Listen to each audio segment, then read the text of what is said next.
Good afternoon. Welcome to Kinnera Memorial Foundation. ఈ రోజు ఏర్పాటు చేసిన ఈ వెబినార్ కి జూమ్ కాల్ ద్వారా అలాగే ఫేస్బుక్, యూట్యూబ్ ద్వారా పార్టిసిపేట్ చేస్తున్న మిత్రులందరికీ స్వాగతం. కోవిడ్-19 మొట్టమొదటి వేవ్ లో దాని ఇంపాక్ట్ ఉధృతంగా ఉన్న దశలో కిన్నెరా మెమోరియల్ ఫౌండేషన్ ఈ చిన్నపిల్లలు వాళ్ళ హెల్త్ గురించి,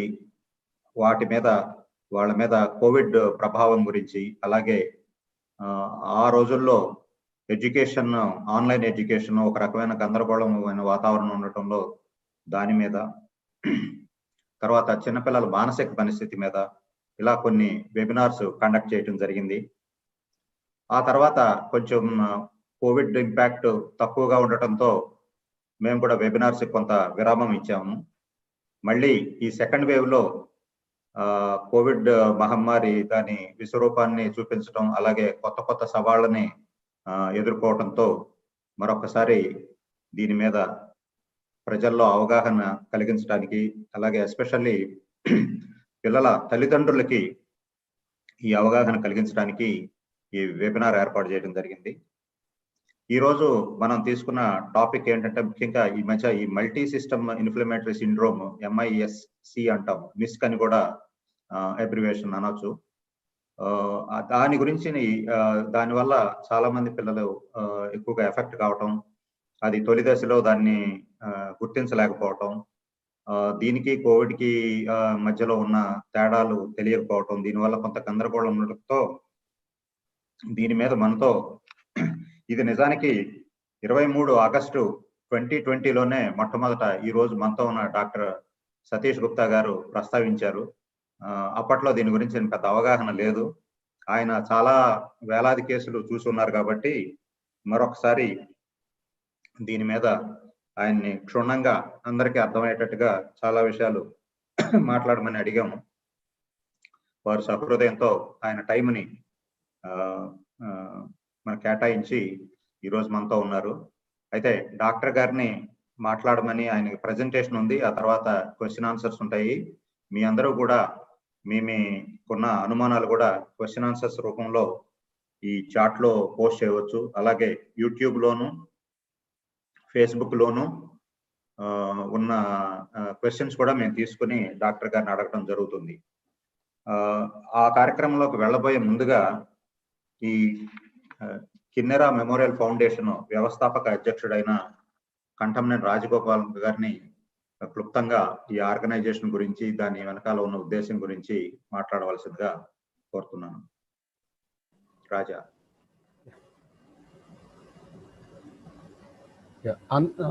అందరికీ నమస్కారం. నా పేరు రాజగోపాల్. ఈ కోవిడ్ సెకండ్ వేవ్ ఉధృతి, ఈ సెకండ్ వేవ్ ప్రభావం లాస్ట్ టైం కన్నా ఈసారి పిల్లల మీద, యువకుల మీద ఎక్కువగా ఉంది. మూడవ వేవ్ ఇంపాక్ట్ ఎక్కువగా పిల్లల మీద ఉంటుందనే అంచనాలు వస్తున్న ఈ సందర్భంలో కొంత తల్లిదండ్రులకి ఈ పిల్లలకు వచ్చేటువంటి ఈ ప్రాబ్లం గురించి అవగాహన కలగజేయటం కోసం ఈ వెబినార్ని ఏర్పాటు చేయటం జరిగింది. మీ అందరికీ స్వాగతం. కోవిడ్ కాలంలో నిర్వహిస్తున్న ఈ వెబినార్ అందరికీ ఉపయోగపడుతుందని ఆశిస్తున్నాను. కిన్నెరా మెమోరియల్ ట్రస్ట్ గురించి కృష్ణకుమారి, నేను అమెరికాలో ఉద్యోగాలు చేసుకుంటున్న కాలంలో మా కుటుంబంలో ఒక విషాద సంఘటన జరిగింది. 16 మాసాల మా పాప కిన్నెరకు బ్రెయిన్ క్యాన్సర్ వచ్చింది. ఆమెను బతికించుకోవడం కోసం మా కుటుంబం అహర్నిశలు శ్రమించింది. 3 బ్రెయిన్ సర్జరీలు, 2 రకాల కీమోథెరపీలు, రేడియేషన్ థెరపీ ఇచ్చినప్పటికీ ప్రయోజనం లేకపోయింది. మా చిన్నారి కిన్నెర్ను కాపాడుకోలేకపోయాం. కంఠంనేని రవీంద్రరావు అడ్వకేట్, మా తండ్రి గారు, విజయవాడలో న్యాయవాది. ఆఖరి క్షణం వరకు తాను నమ్మిన విలువల కోసం జీవించిన gentlemen of bar association Vijayawada. స్వంత లాభం కొంత మానుకు పొరుగువాడికి తోడ్పడటం అనేది మా తండ్రి గారి నుంచి మాకు అందిన సంస్కారం. ఎంతో కొంత ఆర్థిక స్తోమత, బంధుమిత్రుల సహాయ సహకారాలు ఉన్న మా పరిస్థితే ఇలా ఉన్నప్పుడు సామాన్యులైన తల్లిదండ్రుల పరిస్థితి ఎలా ఉంటుందనే ప్రశ్నకు సమాధానంగా మా కుటుంబ సభ్యుల మూలధనంతో ఈ సంస్థని కిన్నెరా మెమోరియల్ ట్రస్ట్‌ని ఏర్పాటు చేయటం జరిగింది. ఏడాదికి కనీసం ఒకళ్ళనైనా సరే సహాయం చెయ్యాలి అనేటువంటి ఒక ఉద్దేశంతో ఈ సంస్థని ఇనిషియల్‌గా ఏర్పాటు చేయటం జరిగింది. మా తండ్రి రవీంద్రరావు గారి శ్రమ, అందరి సహకారంతో ఇవాళ ఈరోజు ఈ ట్రస్ట్‌కి ఒక ప్రత్యేకమైన గౌరవం, గుర్తింపు లభించాయి. ఆశించిన దానికన్నా మించిన ఫలితాలు సాధించగలిగామనే సంతృప్తి మాకుంది. ఇప్పటి వరకు సుమారుగా 3,000 మంది పిల్లలకు మెడికల్ క్యాంపులు నిర్వహించడం ద్వారా వివిధ రకాల రుగ్మతలకు మందులు అందించడం జరిగింది. ప్రాణాపాయకరమైన వివిధ రకాల క్యాన్సర్లు, గుండెకు సంబంధించిన వ్యాధులు, కిడ్నీ మొదలైన వ్యాధులకు గురైన 200 మంది పైగా చిన్నారులకు వైద్య సహాయం అందించడం జరిగింది. కర్ణాటక రూరల్ బెంగళూరు ప్రాంతంలో 3 గ్రామాల్లో ప్రభుత్వ పాఠశాలలకు వెళ్ళే పేద పిల్లల కోసం సాయంత్రం ప్రత్యేక తరగతులు నిర్వహించడమే కాకుండా పోషకాహారం కూడా ఇవ్వటం జరిగింది. Thalassaemia, haemophilia, sickle cell anaemia లాంటి రక్త సంబంధిత జన్యులోపాలు ఉన్న పిల్లల కోసం తెలుగు రాష్ట్రాల్లో వివిధ ప్రాంతాల్లో హెల్త్ చెకప్స్ చేయడం కోసం రెగ్యులర్ మెడికల్ క్యాంపులు నిర్వహించడం లేదా వివిధ ఎన్జిఓలు నిర్వహించే మెడికల్ క్యాంప్స్లో భాగస్వాములు అవ్వడం జరిగింది. గత 20 సంవత్సరాల్లో కిన్నెరా మెమోరియల్ ట్రస్ట్ నిర్వహించిన కార్యక్రమాల్లో ఇవి కొన్ని మాత్రమే. సమయాభావం వల్ల అన్నీ తెలియజేయడం లేదు. మెడికల్ క్యాంపుల నిర్వహణ విషయంలో కానీ, బ్లడ్ బ్యాంకులను నెలకొల్పడానికి కానీ, సహాయ సహకారాలు అందించడంలో, అలాగే ప్రభుత్వ పాఠశాలకు వెళ్ళే పేద విద్యార్థుల కోసం ఎక్స్టెండెడ్ లెర్నింగ్ సెంటర్స్ రన్ చేయడంలోనూ, నిధుల సమీకరణ విషయంలోనూ మిత్రులు అందించిన చేయూత ఈ ట్రస్టుకు గుండెకాయ. ఈ కోవిడ్ సెకండ్ వేవ్ టైంలో మాకినేని బసవపున్నయ్య విజ్ఞాన కేంద్రం వారు నిర్వహిస్తున్న క్వారంటైన్ కేంద్రాలలో అడ్మిట్ అయిన పిల్లలకి అయిన ఖర్చులు కిన్నెరా మెమోరియల్ ట్రస్ట్ షేర్ చేసుకుంది. కార్యక్రమ నిర్వహణ ఒక ఎత్తు అయితే వాటికి నిధులు సమకూర్చడం మరొక ఎత్తు. ఈ నిధుల సేకరణ విషయంలో అమెరికాలోను, ఇండియాలోను అనేక మంది మిత్రుల సహాయం మరువలేనిది. ఈ వెబినార్ని గత సంవత్సరం కోవిడ్ ఫస్ట్ వేవ్ టైంలో జరిపిన 4 వెబినార్స్ని తానై నిర్వహిస్తున్న ఆప్తమిత్రుడు రావి రాంప్రసాద్కి, ఆయన టీం సభ్యులైన కిషోర్ గారికి, నాగరాజు గారికి ప్రత్యేక ధన్యవాదాలు. అడిగిన వెంటనే ఈ వెబినార్లో వక్తగా పాల్గొనడానికి అంగీకరించిన డాక్టర్ సతీష్ గారికి మా కిన్నెరా మెమోరియల్ ట్రస్ట్ తరపున ధన్యవాదాలు తెలుపుతున్నాను. ఈ కార్యక్రమ నిర్వహణలో కిన్నెరా మెమోరియల్ ట్రస్ట్తో భాగస్వాములైన అమరావతి బాలోత్సవ్ వారికి, చిల్డ్రన్స్ క్యాన్సర్ ఫౌండేషన్ వారికి, విద్యార్థి వికాస వాహిని వారికి మా ప్రత్యేక ధన్యవాదాలు. కిన్నెరా మెమోరియల్ ట్రస్ట్ యాక్టివిటీస్ నిర్వహణలో సహాయకారాన్ని, చేయూతని అందిస్తున్న అనేక మంది మిత్రులకి, డాక్టర్లకి, ఈ కార్యక్రమ నిర్వహణలో సహకరించిన వారందరికీ ఎంతోమందికి పేరు పేరున ధన్యవాదాలు చెప్పాలి. కానీ సమయాభావం వల్ల అందరి పేర్లు చెప్పలేకపోతున్నాం. అందరికీ మరోసారి హృదయపూర్వక ధన్యవాదాలు తెలుపుతూ రాంప్రసాద్ గారిని తదుపరి కార్యక్రమం నిర్వహించవలసిందిగా కోరుతున్నాను. థ్యాంక్ యూ రాజగోపాల్ గారు. ఇప్పుడు రాజగోపాల్ గారు చెప్పినట్టుగా మనకి ఈ వెబినార్ ని సపోర్ట్ అందించి విస్తృతంగా దీనికి ప్రచారం కల్పించడానికి 3 ఆర్గనైజేషన్స్ మనతో కలిసి పనిచేస్తున్నాయి. ఈ ఆర్గనైజేషన్స్ వెనుక ఉన్న వ్యక్తుల్ని వారిని ఒక్కొక్క నిమిషం మాట్లాడవలసిన కోరుతున్నాను. ముందుగా విద్యార్థి వికాస వాహిని. ఈ సంస్థ విద్యార్థుల సమగ్ర వికాసానికి, వారి ఉన్నత చదువులకి ఉపయోగపడే రీతిలో విద్యార్థుల్లో ప్రాథమిక మాధ్యమిక విద్య అభ్యాసంలోనే ఉన్నత ప్రమాణ విద్యతో సరైన పునాదులు వేసే విధంగా కృషి చేస్తోంది. ఈ సంస్థ నెలకొల్పిన శ్రీ వేములపల్లి కేశవరావు గారిని మాట్లాడవలసిందిగా కోరుతున్నాను.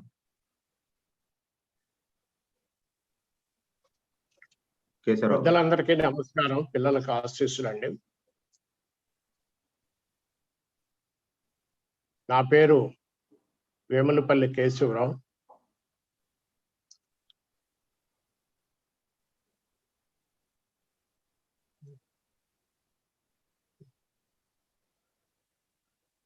సార్ మాట్లాడుతుంది, వినపడండి, మాట్లాడండి. వినపడుతుంది కదా.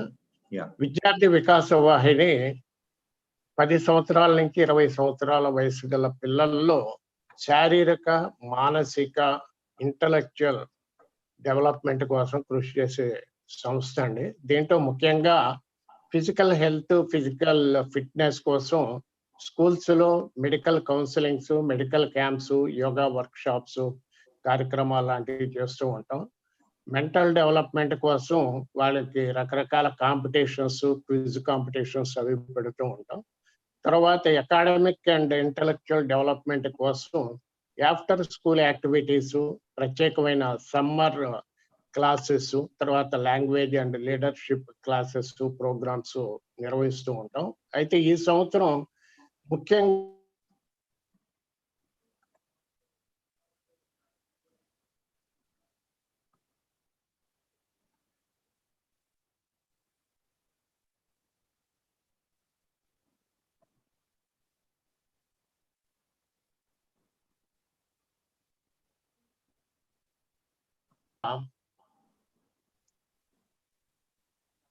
మా కంకిపాడులో మా కార్యాలయంలో కూడా ఆన్లైన్లో కానీ చేయటం జరుగుతుంది అనమాట.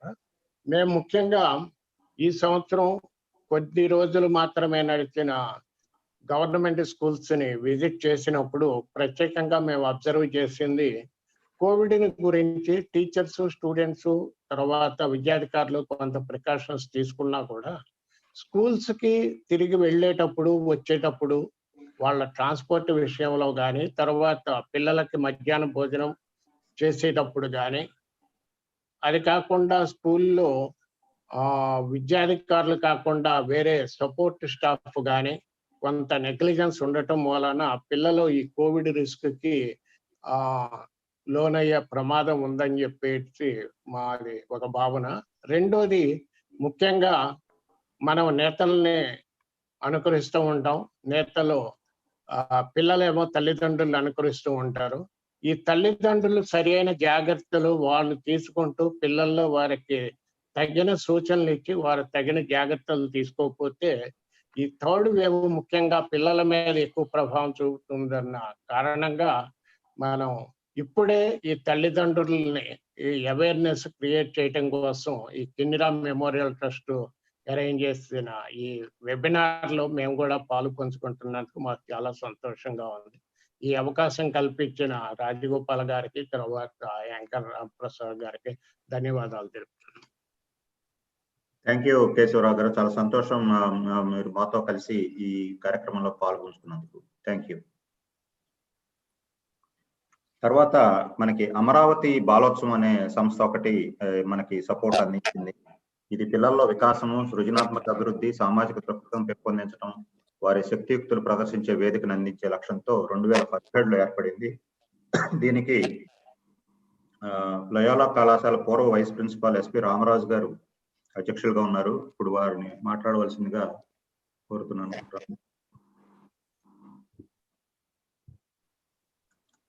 అందరికీ నమస్కారం. Am I audible? Yes sir, please go ahead. అందరికీ నమస్కారం. అమరావతి బాలోత్సవాన్ని వారు ఇప్పుడే చెప్పారు, 2017లో ప్రారంభించాం. ఇప్పటికీ 3 బాలోత్సవాలు మేము నిర్వహించడం జరిగింది. 2017లో, 2018, 2019.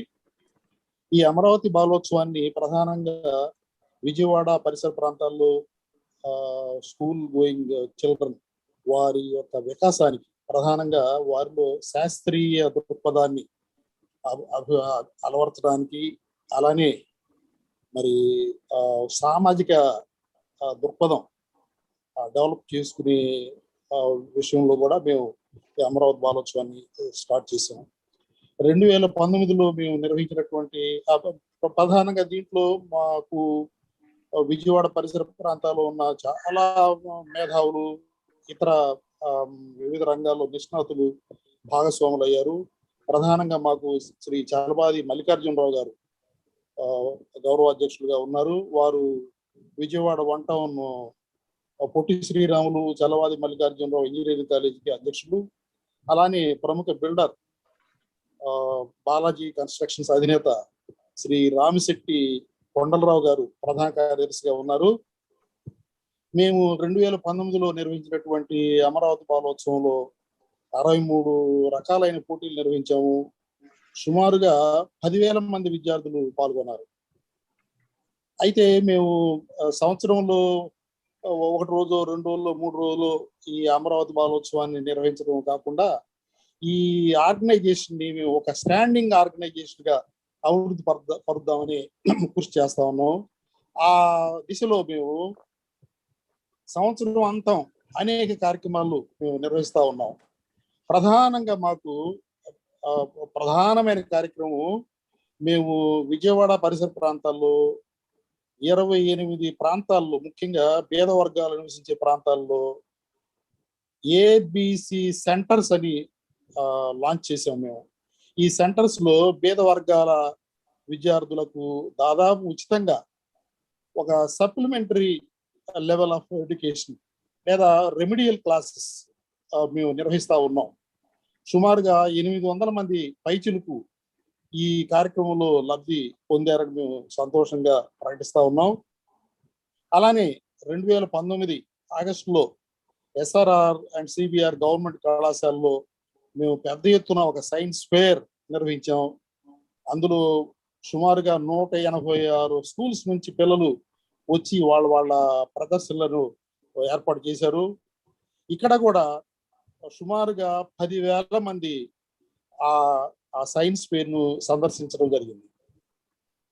ఇదే విధంగా మేము సమ్మర్ లో పిల్లలకు సమ్మర్ క్యాంప్స్, అకాడమిక్ అంశాల్లో కానీ తర్వాత స్కిల్ డెవలప్మెంట్ అంశాల్లో కానీ మేము సమ్మర్ క్యాంప్స్ నిర్వహిస్తూ ఉన్నాం. అలానే మరి కరోనా ప్రతిబంధకం వచ్చింది, అందువల్ల మేము బాలోత్సవాలు నిర్వహించడానికి కుదరటం లేదు. కానీ ఈ బాలోత్సవం, అమరావతి బాలోత్సవం బ్యానర్ లో మాత్రం మేము అనేక కార్యక్రమాలను నిర్వహిస్తూనే ఉన్నాం. ప్రధానంగా మొదటిసారి కరోనా ఎఫెక్ట్ అయినటువంటి పేద వర్గాలకు మేము పెద్ద ఎత్తున సహాయం చేశాం. ఇదే కాకుండా మేము మరి ఈ కరోనా టైంలోనే 2020 ఆగస్టులో మరి విద్యార్థులకు ఆన్లైన్లో 8 రకాలైన అంశాల మీద పోటీలు నిర్వహించాం, వీడియో అంశాలు నిర్వహించాం. దేశం మొత్తం నుండి కూడా సుమారుగా 550 వీడియోలు మరి పోటీకి వచ్చాయి. వాటిల్లో మేము మంచి వాటిని సెలెక్ట్ చేసి బహుమానాలు కూడా ఇవ్వడం జరిగింది. అంతేకాకుండా మేము 3 సంవత్సరాల్లో మంచి 3 సావనీర్లు మరి ప్రచురించడం జరిగింది. అలానే కొన్ని పుస్తకాలను కూడా ప్రచురించాం. ముఖ్యంగా మరి బాలల మీద, బాలల రంగస్థలము అలాంటి పుస్తకాలను మేము ప్రచురించి పిల్లల వికాసానికి మేము కృషి చేస్తూ ఉన్నాం. ఈ విధంగా మేము ఇంకా కూడా అనేక కార్యక్రమాలను నిర్వహించి విజయవాడ పరిసర ప్రాంతాల్లో బాలల వికాసానికి బాగా కృషి చేస్తామని హామీ ఇస్తూ నాకు ఈ అవకాశం ఇచ్చినటువంటి నిర్వాహకులకు నా కృతజ్ఞత తెలియజేస్తా ఉన్నాను. రామరాజు గారు, ఇప్పుడు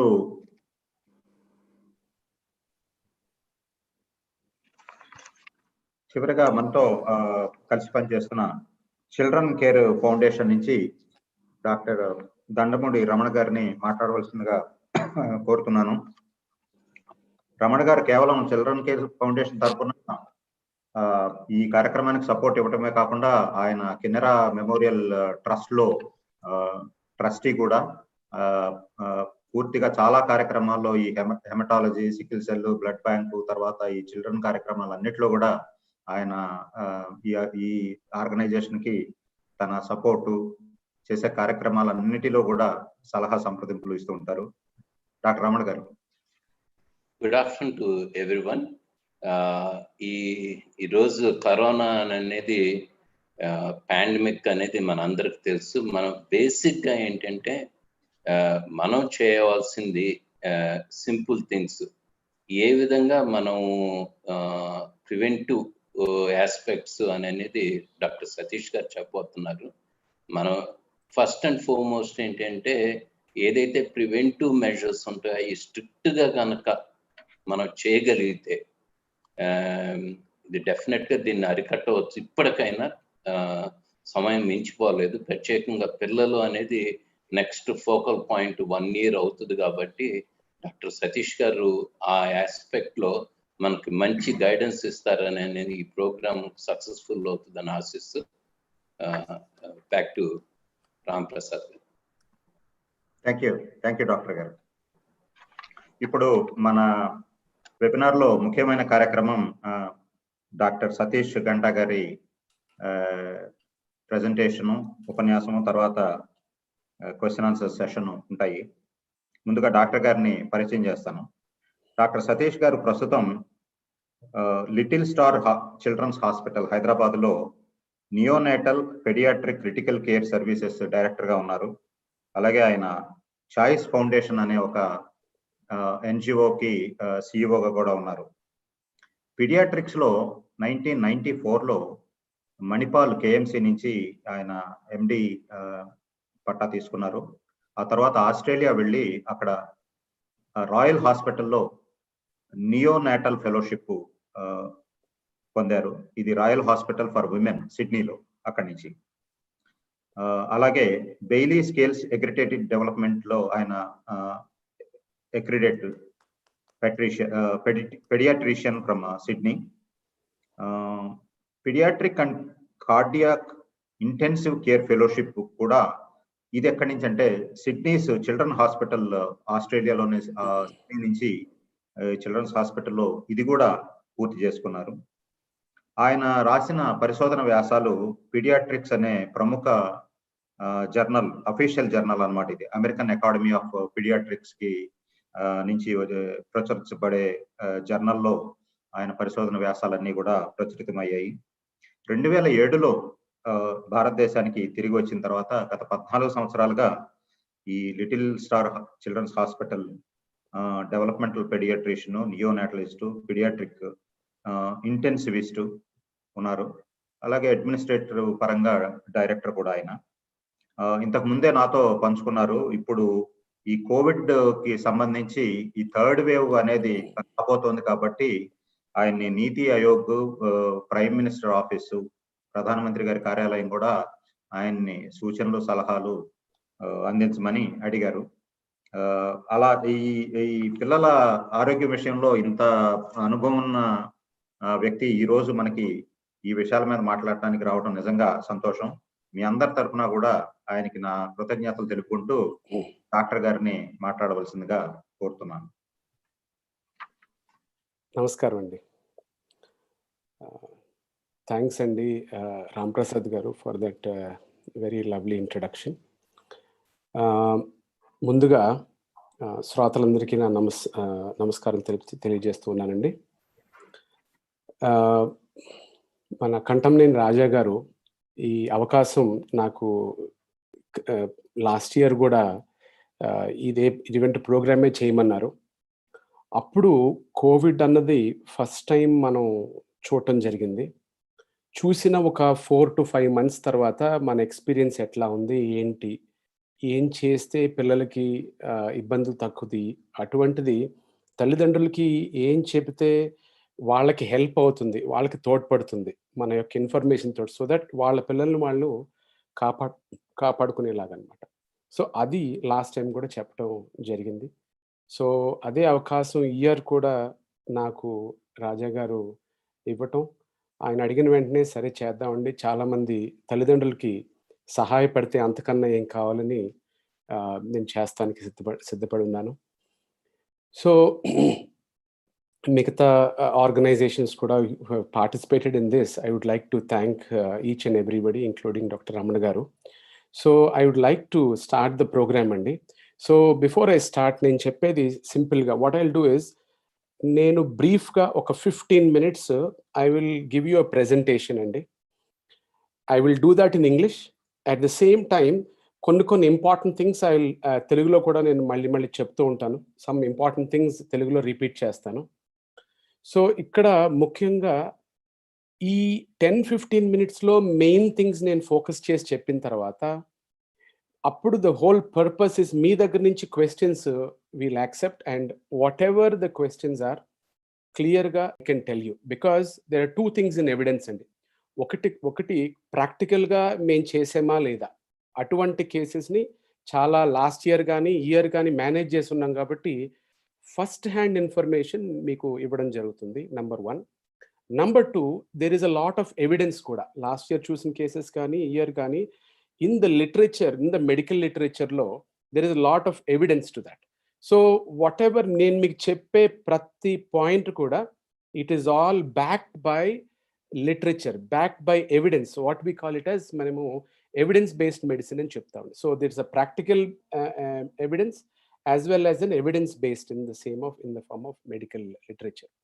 So rendu kuda we will certainly tell you andi, sarena? So Ram Prasad garu, can I share my screen andi? Please go ahead, Dr. Garu. Yeah.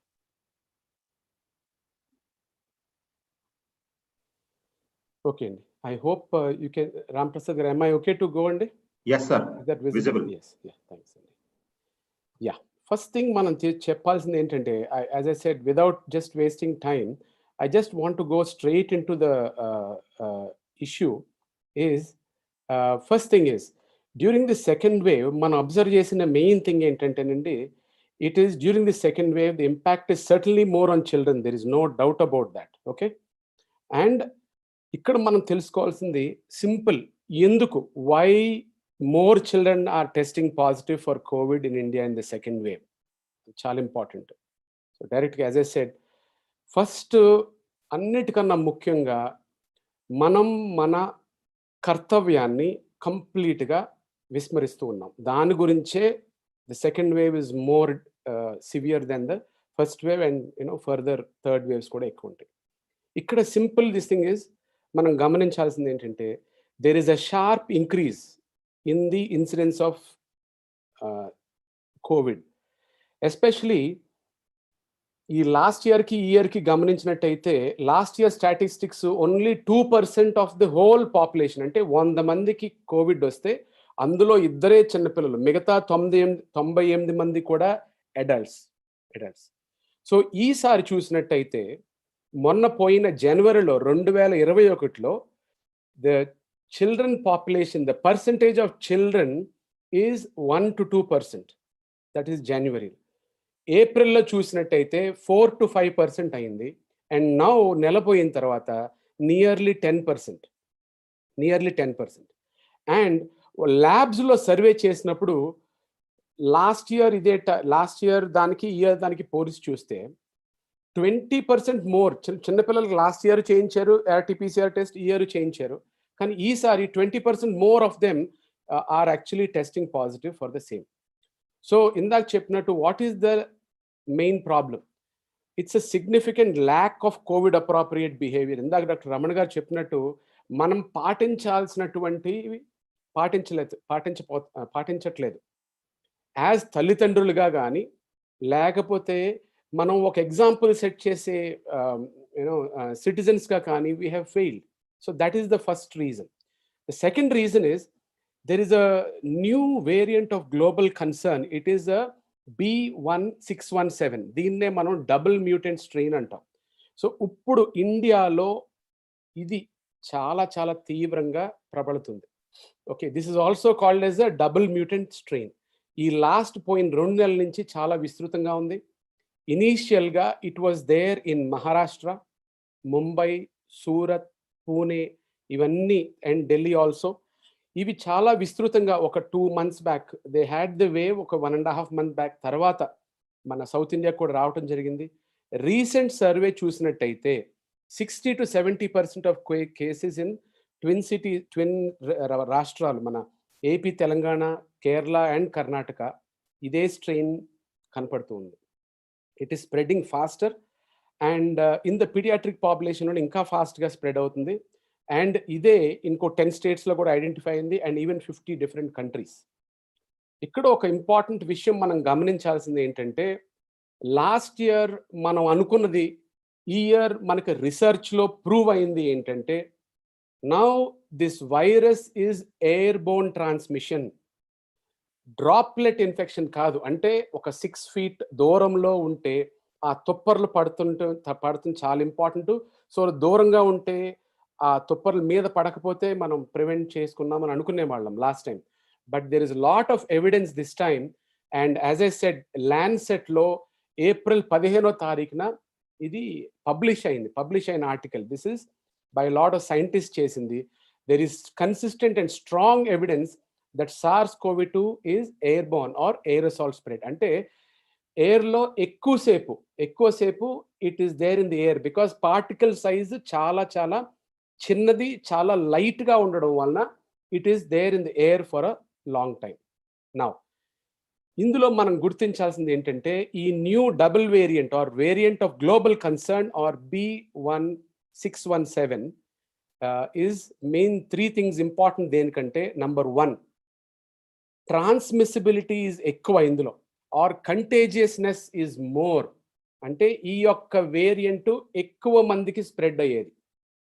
So ఇందులో సైన్స్ గ్రాడ్యుయేట్స్ ఉన్నట్టయితే మీరు ఒకటి అర్థం చేసుకోండి, RO అని పిలుస్తాం. అంటే ఒక మనిషికి ఈ వైరస్ వస్తే వాళ్ళు వెళ్ళి 0.75 మందికి దే కెన్ ట్రాన్స్మిట్. అది లాస్ట్ ఇయర్ స్ట్రెయిన్. ఈ ప్రెజెంట్ స్ట్రెయిన్ చూసినట్టయితే, especially in AP, Telangana, the RO has increase to 1.5, అంటే double. The transmissibility has increase by 100%. ఎందుకంటే because of the L452R mutation వలన. సెకండ్, ఇది దీనివల్ల ఎక్కువ డెత్స్ అవుతాయా, ఎక్కువ సీరియస్ అవుతుందా, స్టిల్ ఇప్పుడు వరకు కూడా క్లినికల్ కోరిలేషన్ అండ్ ఎపిడమియాలజికల్ ఇంకా చేయటం అవ్వలేదు. అది చేసిన తర్వాత we will get more information. And థర్డ్ది చాలా ముఖ్యంగా మనం గమనించాల్సింది ఏంటంటే, ఇందులో 50% of the samples which were tested, అందులో there is an immune escape. అంటే వచ్చిన డిజీజ్ యూజువల్గా మన ఇమ్యూనిటీ, మన వ్యాధి నిరోధక శక్తి ఆర్ ఆ డిపార్ట్మెంట్ గుర్తించిన తర్వాత నెక్స్ట్ టైం మళ్ళీ అది రాకుండా యాంటీబాడీస్ తయారు చేస్తుంది.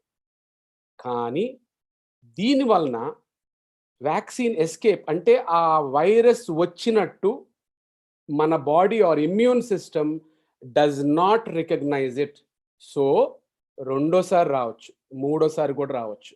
సో చాలా చాలా జాగ్రత్తగా ఉండాలి. నాకు ఒకేసారి ఆల్రెడీ వచ్చేసింది, నేను వెర్రవీగుని తిరగొచ్చు, నాకేం అవ్వదు, అది చాలా పొరపాటు. At the same time immune ఎస్కేప్తో పాటు వ్యాక్సిన్ ఎస్కేప్ కూడా ఉంది. అంటే మీరు వ్యాక్సిన్ తీసుకున్నా కూడా this strain can escape the vaccine and the patient can get the disease. So these are the 3 implications. స్టార్టింగ్లోనే ఎందుకు చెప్తున్నానంటే, డైరెక్ట్గా as you go through the programme it is important, అది మనసుకు హత్తుకునేలాగా ఉంటే, so that we know what we need to do down the line. ఇక్కడ now straight let's go to the point.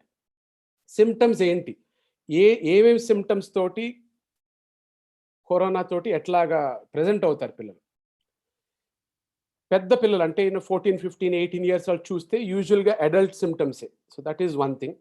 Children symptoms ఎక్కువ కూడా నాన్ స్పెసిఫిక్, కొంచెం flu లాగా, గొంతు నొప్పి అట్లా ఉంటూ ఉండొచ్చు అనమాట. సో జ్వరం విత్ చిల్స్ అండ్ చలి జ్వరంతో రావచ్చు. ఫెటీగ్, టైర్డ్నెస్ అండ్ లెథార్జీ, అంటే నీరసంగా పడుకోవటం, ఆడుకోకుండా ఉండడం, తర్వాత తలపోటు ఉందని కంప్లైంట్ చేయటం, లేదా బాడీ పెయిన్స్ ఉందని కంప్లైంట్ చేయటం. ఇక్కడ ఉన్నప్పుడు ముఖ్యంగా నేను తల్లిదండ్రులకి, ఎస్పెషల్లీ తల్లికి 3 questions అడుగుతాను. అమ్మ, పాలు బాగా తాగుతున్నాడా, ఫుడ్ బాగా తింటూ ఉన్నాడా లేదా, లేకపోతే పాప కొంచెం డల్గా లెథార్జిక్గా యాక్టివిటీ మంచిగా ఉందా లేదా, ఆర్ నిద్ర సరిగా పోతుందా, లేకపోతే ఇరిటబుల్ చిరాకు పడుతుందా పాప. ఈ మూడిట్లో ఆన్సర్కి ఏ ఒక్కదానికైనా పాజిటివ్గా ఉంటే అది it's not a good sign, మంచి లక్షణం కాదు అది. నెక్స్ట్ కొరైజా, జలుబు కానీ, గొంతు నొప్పి కానీ, లేకపోతే దగ్గు, లేకపోతే ఆయాసం రావడం కానీ, okay, rapid or difficult breathing or loss of taste, smell అందరికీ తెలిసినవే. అండ్ మొత్తం సిమ్టమ్స్ చూసినట్టయితే ఒక 30-35 మందికి, అంటే 3 అంతుల పిల్లలకి కడుపులో నొప్పి, వాంతొచ్చే ఫీలింగు, వాంతులు అవటం, విరోచనాలు అవటం, అంటే 3 అంతుల పిల్లలకి ఈ సిమ్టమ్స్ తోటి, డీహైడ్రేషన్ తోటి అడ్మిట్ అవుతూ ఉన్నారు. చాలా అప్రమత్తంగా ఉండాలి. లేదంటే నా బాబుకు వాంతులు అవుతున్నాయి కానీ దగ్గును జ్వరం లేదు అని అనుకోవడానికి వీలు లేదు. సో జాగ్రత్తగా ఉండాలి. నెక్స్ట్, ఈ సివియరిటీని మనం మెయిన్గా 4 కేటగిరీస్ కింద మనం పరిగణిస్తాం. 1 mild disease, 2 moderate disease, and severe or critical, అది that is the next form of the disease. Mild అయితే నేను ఇందాక చెప్పినట్టు జలుబు, కొంచెం గొంతు నొప్పి, జ్వరం, దగ్గు, విరోచనాలు అవటం, vomiting, malaise, these are the symptoms. There is no fast breathing here. అంటే ఆడుకుంటూ ఉంటాడు, చిన్న చిన్నగా ఒక 2-3 డేస్ సిమ్టమ్స్ ఉంటాయి అంతే. ఈ పిల్లలకి మనం ఇంట్లోనే వైద్యం చేయటం చాలా చాలా ముఖ్యం. నెక్స్ట్, మోడరేట్ డిజీజ్ అంటే ఈ దగ్గు పెరగటం, ఈ జ్వరం 2-3 రోజులు దాటి ఉండడం, ప్లస్ ఫాస్ట్ బ్రీదింగ్, గాలి పీల్చుకోవడానికి ఇబ్బంది అవటం, కొంచెం ఆయాసం రావడం, చాలా ఇంపార్టెంట్ సిమ్టమ్స్ ఇవి. అండ్ సాచురేషన్ గుర్తుపెట్టుకోండి, నంబర్ 95 కన్నా తక్కువ ఉంటే ఇమ్మీడియట్గా డాక్టర్ దగ్గరికి వెళ్ళాలి. న్యూమోనియా కూడా with signs of severe disease. These are severe or critical disease అయితే severe pneumonia with increased respiratory work of breathing as well as grunting and severe retractions, lethargy అంటే నిద్రపోవటం, ఫిట్స్ రావటం, బాగా మత్తుగా ఉండడం, నేను ఇందాక చెప్పినప్పుడు diarrhoea, vomiting and severe abdominal pain. And critical డిజీజ్లో ఏమవుద్దంటే there is a subset of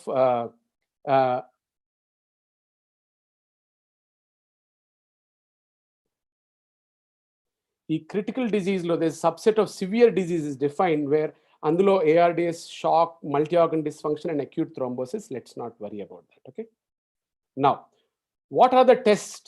okay, ఇక్కడ ముఖ్యంగా this slide I want you to see in a very very important way. This slide I would like to spend some time. చాలా ముఖ్యంగా మీకు ఇది అర్థం కావాల్సింది ఏంటంటే, ఈ స్లైడ్లో ఉన్నవి సిమ్టమ్స్ మీకు ఉంటే వెంటనే డాక్టర్ని సంప్రదించాలి. సంప్రదించిన వెంటనే అవసరమైతే హాస్పిటల్కి రావాలి. ఓకే, ఫస్ట్ ప్లీజ్ కొంచెం అటెన్షన్ పెట్టండి ఈ పర్టికులర్ స్లైడ్ మీద, because this is important. And ఈ సిమ్టమ్స్ ఉన్నట్టయితే మీరు ఇంట్లో ఉండడానికి వీల్లేదు, ఇంట్లోనే మందులు కంటిన్యూ చేయడానికి వీల్లేదు. నేను హాస్పిటల్ రాను డాక్టర్ గారు, హాస్పిటల్కి వస్తే ఇంకేమవుద్దో అనుకోవడానికి వీల్లేదు. ఫస్ట్, ఫీవర్ 3-4 రోజులు దాటినా, ఎక్కువ ఫీవర్ 102, 103, 104 ఉండి చలి కుదుపున్నా, లెథార్జీ డల్గా నీరసంగా ఉన్నా, పాలు సరిగ్గా తాగకపోయినా, ఫుడ్ సరిగ్గా తినకపోయినా, as a said dull, drowsy, and on the other side irritable, చిరాగ్గా కాన్స్టెంట్గా ఏడుస్తూ ఉన్నా, ఇందాక నేను చెప్పినట్టు సాచురేషన్స్ 95% కన్నా తక్కువ ఉన్నా, ఆర్ కన్ఫ్యూజన్, మతిమరుపుగా ఉండి ఎప్పుడు లేని కన్ఫ్యూజన్ తోటి ఉన్నా బికాస్ ఆఫ్ హైపాక్సియా, అంటే బ్రెయిన్కి ఆక్సిజన్ తక్కువ వెళ్ళడం గురించి, or if the child becomes pale, అంటే షాక్లో గ్రే కలర్ అయిపోయి, నీలం కలర్ అయిపోయి, lips will change its colour, this is suggestive shock in MISC. And upper airway symptoms అనమాట, అంటే ఈ rapid and difficult breathing, shortness of breath, ఇవి చాలా ఇంపార్టెంట్గా గమనించాలి. అట్ ద సేమ్ టైం ఇదే సీజన్లో we have seen 2 children came with severe dehydration, and ఎంత బ్యాడ్ అంటే the pH was 6.9, about to die. So అంతవరకు మనం తీసుకురాకుండా వెంటనే గమనించాలి. This is also a sign of MISC. Clear? So this is the most important takeaway slide for everybody. So ఇవి మనం గుర్తించి వెంటనే ఈ సిమ్టమ్స్లో ఏమైనా ఉన్నా డాక్టర్ని సంప్రదించాలి, వెంటనే తీసుకొచ్చి చూపించి అవసరమైన మెడిసిన్స్ వాడాల్సిన అవసరం ఉంటుంది. గుర్తుపెట్టుకోండి, ఎర్లీగా ఐడెంటిఫై చేస్తే, తొందరగా ట్రీట్మెంట్ చేయగలిగితే it is a 100% treatable disease. 100% treatable disease. Okay, next. So టెస్ట్లు ఏం చేయాలో అందరికీ తెలుసు. I don't want to spend time. There is a rapid antigen test which is done. At the same time, RT-PCR test is also done. ఇంకా తొందరగా చేయాల్సిన టెస్ట్లు, we have GeneXpert or SARS-CoV-2 or TrueNat, which actually give faster results. And మిసిని మనం చూడాలంటే, మనం confirm చేయాలంటే, we need the కోవిడ్కి సంబంధించిన antibody, SARS-CoV antibodies చేయాల్సినటువంటి అవసరం ఉంది. సిటీ స్కాన్ చిన్నపిల్లలకి అవసరం పడదు. చాలా చాలా చాలా చాలా రేర్గా మినిస్క్యూల్ అవసరం పడదు అనుకోండి అంతే. This no need to do CT scan in children. Okay, so that is most important thing that you should understand. Okay, next. So ఇదంతా statistics, let us not go into that and do it. So these are all the disease MIS-C classifications. So let us not worry about all these things. I will skip these slides. These are actually meant for my students. So now we'll straight go to the phase. This slide I want you to see. So చాలా మంది అడుగుతారు, sir the 5th day viral replication phase కదా sir, ఇది వేరే problem ఉండదా? లేదు, మనం explain చేసినంత సింపుల్గా ఉండదు ఈ disease. This is a very very complicated disease. You have to understand that మెయిన్గా 2 phases ఉంటుంది. First week is the viral replication. అంటే వైరస్ మన బాడీలో ప్రబలుతుంది, ఇంక్రీజ్ అవుతుంది, మల్టిప్లై అవుతుంది. సో ఆ టైంలో నేను చెప్పిన సిమ్టమ్స్, ఫీవర్తో పాటు ఆల్ ది సిమ్టమ్స్ నేను చెప్పినవి అన్నీ వస్తూ ఉంటాయి. వేరాజ్ సెకండ్ వీక్లో host inflammatory response or hyper inflammatory response చూస్తూ ఉంటాం. ఇందులోనే pulmonary and extra pulmonary phase ఉంటుంది. కానీ ఇక్కడ గుర్తుపెట్టుకోవాల్సింది ఏంటంటే, ఇక్కడ స్లైడ్లో everything is mixed. So it is not so simple. చెప్పినంత సింపుల్ కాదు, ఇట్ ఈస్ సింపుల్. సో కొన్ని పాయింట్స్ డాక్టర్స్ యొక్క విచక్షణ జ్ఞానానికి వదిలిపెట్టేసి దాన్ని బట్టి అవసరమైనటువంటి బ్లడ్ టెస్ట్ చేయించుకోవాల్సినటువంటి అవసరం ఉంది. సో ఇన్ ది ఫస్ట్ ఫేజ్లో వైరీమియా, సెకండ్ ఫేజ్లో most important thing here you have to understand, which again I will come with the MIS-C, is మన బాడీలో there is an immune dysregulation or a hyper immune phase. అది నేను next MIS-C వచ్చినప్పుడు నేను explain చేస్తాను. Okay, so next. So ఇక్కడ మనం ఇందాక ఎలాగైతే COVID-19 అంటే కరోనా వ్యాధి చిన్న పిల్లల్లో ఎట్లాగా వస్తుందో మనం చూసాం. అందులో సివియర్ సిమ్టమ్స్ని తల్లిదండ్రులు ఎలాగ గమనించాలో కూడా మనం డిస్కస్ చేసుకున్నాం. ఇక్కడ మనం గమనించాల్సింది ఏంటంటే, MIS-C అనేది ఏంటి? What is MIS-C? MIS-C అంటే multi system inflammatory syndrome in children. ఇది లాస్ట్ ఇయర్ మన WHO has defined this. So విస్తృతంగా అందరికీ చెప్పడం జరిగింది. ఎందుకంటే ఇన్ హైదరాబాద్లో we were the first few people who actually saw this disease. కొన్ని హాస్పిటల్స్ ఇటువంటి డిజీజ్ చూసి వెంటనే వైద్యం చేసి ఇలా చేయటం వలన we got good response. మనకి ఎట్లా తెలిసింది ఇది ఫస్ట్ మనకు లాస్ట్ ఇయర్ కూడా ఇండియాకి ఫస్ట్ రాలేదు ఈ వ్యాధి. ఇది యూరోప్లో, యుఎస్లో అక్కడ చూసిన తర్వాత వాళ్ళ పిల్లలకి చాలా ఇబ్బందులు వచ్చిన తర్వాత, వాళ్ళు పాపం కొంతమంది పిల్లలకి కోల్పోయిన తర్వాత, ఈ పలానా డిజీజ్కి ఈ ట్రీట్మెంట్ ఇస్తే వర్క్ అవుతుంది అని అందరికీ చెప్పడం వలన మనం అది నేర్చుకొని లాస్ట్ ఇయర్ ఫస్ట్ టైం చూసినప్పుడు ఈ ట్రీట్మెంట్ చేస్తే సింపుల్గా ఎర్లీగా ఐడెంటిఫై చేసి తొందరగా ట్రీట్మెంట్ స్టార్ట్ చేస్తే 100% సక్సెస్ వచ్చే అవకాశాలు ఉన్నాయి. సో ఈ MIS-C అంటే ఏంటంటే, శ్రద్ధగా వినండి, సింపుల్ ఒకే ఒక్క పాయింట్. మనకి ఏదన్నా వ్యాధి వచ్చినప్పుడు వ్యాధిని మన body it will come in like an antigen. ఆ వ్యాధి వచ్చినప్పుడు మన ఒంట్లో వ్యాధి నిరోధక శక్తి ఉంటుంది, అంటే ఇమ్యూన్ సిస్టమ్ ఉంటుంది. ఆ ఇమ్యూన్ సిస్టమ్ ఇన్ అవర్ బాడీలో యాంటీబాడీస్ ప్రొడ్యూస్ అవుతాయి.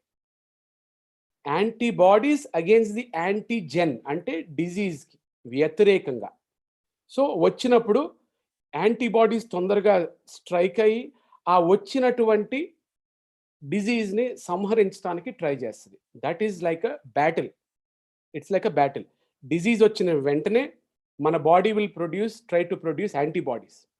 ఓకే, సో ఈ వ్యాధిలో జరిగే పరిణామం ఏంటంటే, కోవిడ్ వచ్చిన 3 నుంచి 5-6 వారాల తర్వాత ఆర్ 2 నుంచి 5-6 వారాల తర్వాత కూడా యూజువలీ 4 to 6 వీక్స్లో ఈ వ్యాధి, అంటే కోవిడ్ 1 నెల క్రితం వచ్చింది, అప్పుడు పిల్లలకి తెలిసి ఉండొచ్చు, తెలియకపోవచ్చు కూడా, వాళ్ళకి వచ్చినట్టు కూడా తెలియదు అసలు. లేకపోతే కొంతమందికి ఉత్తి జలుబు, దగ్గు, జ్వరంతో 2 రోజులు 3 రోజులు బాధపడి తగ్గిపోయి ఉండొచ్చు, అసలు పెద్ద ఇబ్బంది రాకపోవచ్చు. లేకపోతే వాళ్ళ ఫ్యామిలీ మెంబర్స్కి వచ్చి ఉండొచ్చు, వీళ్ళకి సిమ్టమాటిక్ అంటే ఏసిమ్టమాటిక్గా ఉండుండొచ్చు.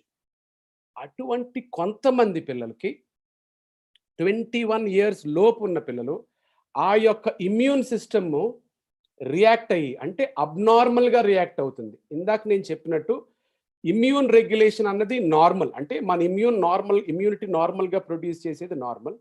బట్ ఇమ్యూన్ డిస్రెగ్యులేషన్ రావటం వలన కంప్లీట్గా అతలాకుతలమైపోయి abnormal anti or immune response or hyper inflammatory response వచ్చి ఆ యొక్క యాంటీబాడీస్ ప్రొడ్యూస్ అయిపోయి ఎందుకంటే వ్యాధి పోయింది, వచ్చి నెల అయింది, కానీ యాంటీబాడీస్ అబ్నార్మల్గా ప్రొడ్యూస్ అయ్యి సొంత బాడీనే ప్రతి అవయవాన్ని కూడా అటాక్ చేస్తుంది. సో దీన్ని మిసి అంటారు, MISC. ఓకే, సో ఇందులో లక్షణాలు ఏంటి? నంబర్ 1, జ్వరం చాలా ఎక్కువ రావటం, కంజంక్టివల్ కన్సెషన్ అంటే కళ్ళు ఎర్రబడిపోవటం, కళ్ళ గలకల్లాగా. Okay, bloodshot eyes. Then mucositis అంటే లిప్స్ ఎర్రగా అయిపోవటం, తర్వాత టంగ్ కూడా స్ట్రాబెరీ టంగ్ అంటాం అలాగవడం. Kawasaki like rash, Kawasaki disease అని ఉంటుంది, అటువంటి ర్యాష్ ఒంటి మీద రావడం, కాళ్ళు చేతులు కొంచెం వాపులు ఉండడం, దాంతోపాటు irritability, drowsy, confusion, tiredness, weakness. And ఇందాక చెప్పినట్టు కొంతమందికి తీవ్రమైన కడుపులో నొప్పి, and lymph nodes in the neck రేర్గా with neck pain, headache and light headedness. And most ఇంపార్టెంట్గా features of shock, hypoxia, rapid breathing or fast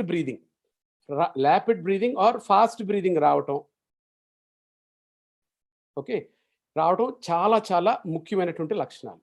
okay, so this is the definition. Same ఇందాక చెప్పినట్టే, there is rash, there is hypotension or shock, myocardial dysfunction. ఇందాక shock వలన ఈ myocardial గుండె సరిగ్గా పనిచేయకపోవటం వలన blood ఏదైతే రక్తం మన గుండె ప్రతి బీట్ నిమిషానికి చిన్నపిల్లల్లో సుమారు ఒక 100 టైమ్స్ ఉంటుంది, న్యూ బార్న్స్లో 140 టైమ్స్ కొట్టుకుంటుంది. ఆ 140 టైమ్స్ కొట్టుకున్నప్పుడు బ్లడ్ సప్లై బాడీకి చక్కగా జరగాలి. అది చక్కగా జరగకపోతే మయోకార్డియల్ డిస్ఫంక్షన్ వలన షాక్ వచ్చి సీరియస్ అయ్యే అవకాశాలు చాలా ఉన్నాయి. సో ఇందులో జరగొచ్చు అట్లాగా. కోయాగ్యులోపతి ఉండొచ్చు. అట్ ద సేమ్ టైం ఇందాక చెప్పినట్టు GI ప్రాబ్లమ్స్ ఉండొచ్చు.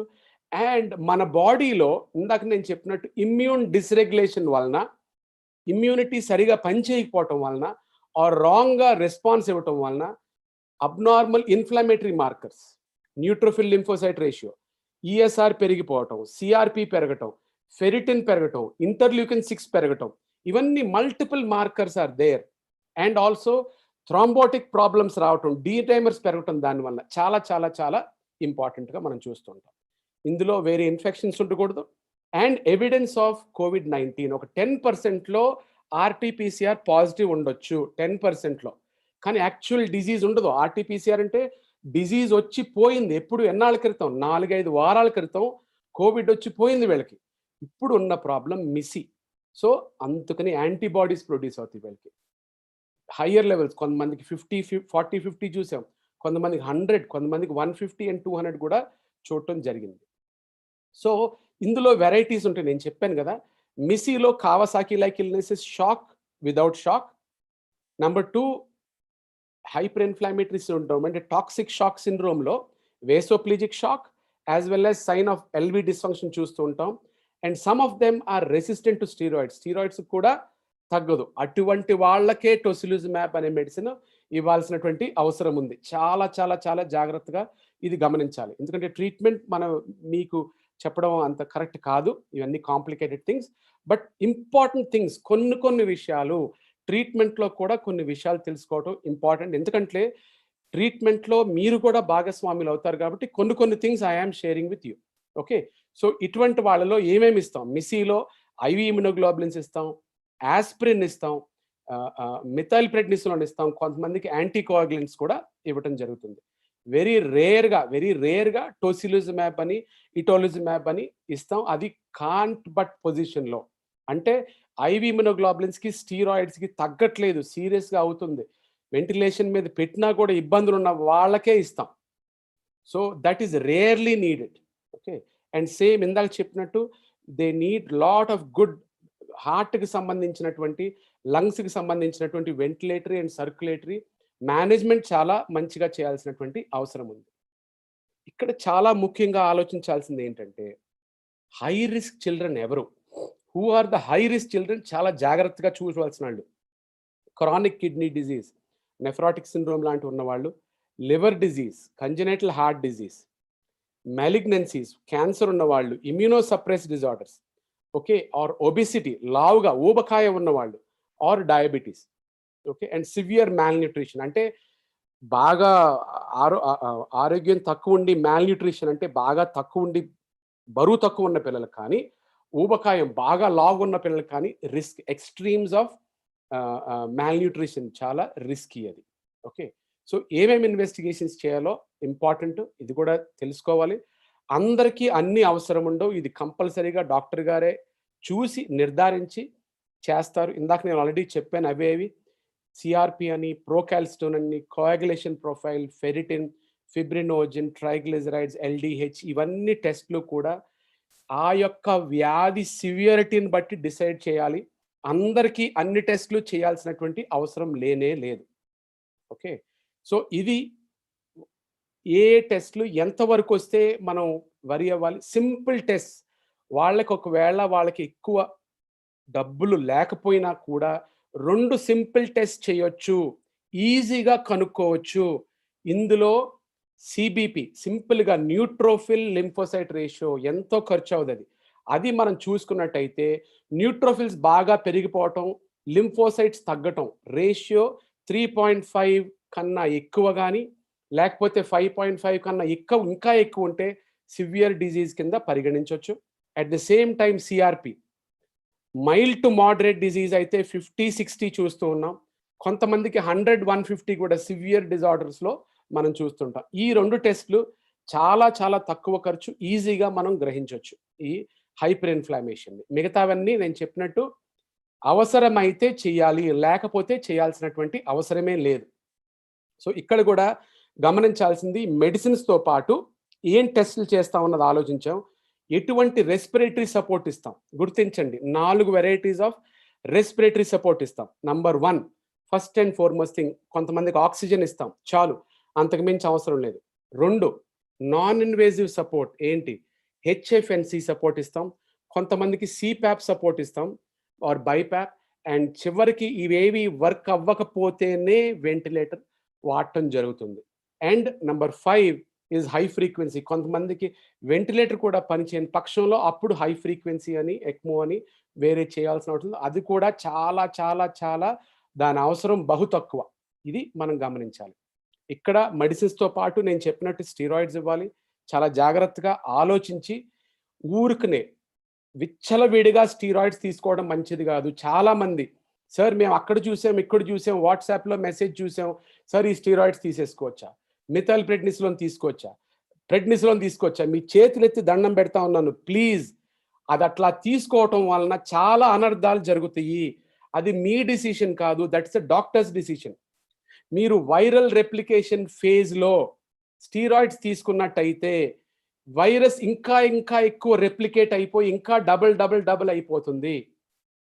వ్యాధి తగ్గే అవకాశాలు తగ్గుతాయి ఇంకా మీకు. సో స్టీరాయిడ్స్ తీసుకోవాల్సినకి కొన్ని నిదర్శనాలు ఉన్నాయి, అవసరమైతేనే తీసుకోవాలి. కొంతమంది రెమ్డెసివిర్కి ఎగబడతా ఉన్నారు. రెమ్డెసివిర్ తీసుకునే వాళ్ళు హాస్పిటల్లో అడ్మిట్ అయితేనే తీసుకోవాలి. అంటే వాళ్ళకి ఫీవర్ ఎక్కువగా ఉండి, బ్రీదింగ్ ఇబ్బంది ఉండి, ఆక్సిజన్ అవసరం పడి first 5 to 7 days or 3 to 7 daysలో తీసుకుంటే దాని ఒక ఉపయోగం ఉంటుంది. నాకు రాకూడదు కాబట్టి నేను రెమ్డెసివిర్ తీసుకోవటం పొరపాటు. సో ఇవి ప్లీజ్ మీరు గమనించండి. Please take your doctor into confidence. There are ఎన్ని గవర్నమెంట్ ఆఫ్ ఇండియా కూడా చాలా గైడ్ లైన్స్ రిలీజ్ చేసింది. అవి చూసి చాలా చాలా విచక్షణ రహితంగా ప్లీజ్ డోంట్ డూ దట్. మీ కాంప్లికేషన్స్ అన్నెసెసరీగా వస్తాయి. ఇందాక ఎవరో అడిగినట్టు mucormycosis or black fungus ఎందుకు వస్తుందంటే బికాజ్ యువర్ స్టీరాయిడ్స్ విచ్చలవిడిగా వాడటం వలన. సో దయవుంచి అట్లా చేయకూడదు.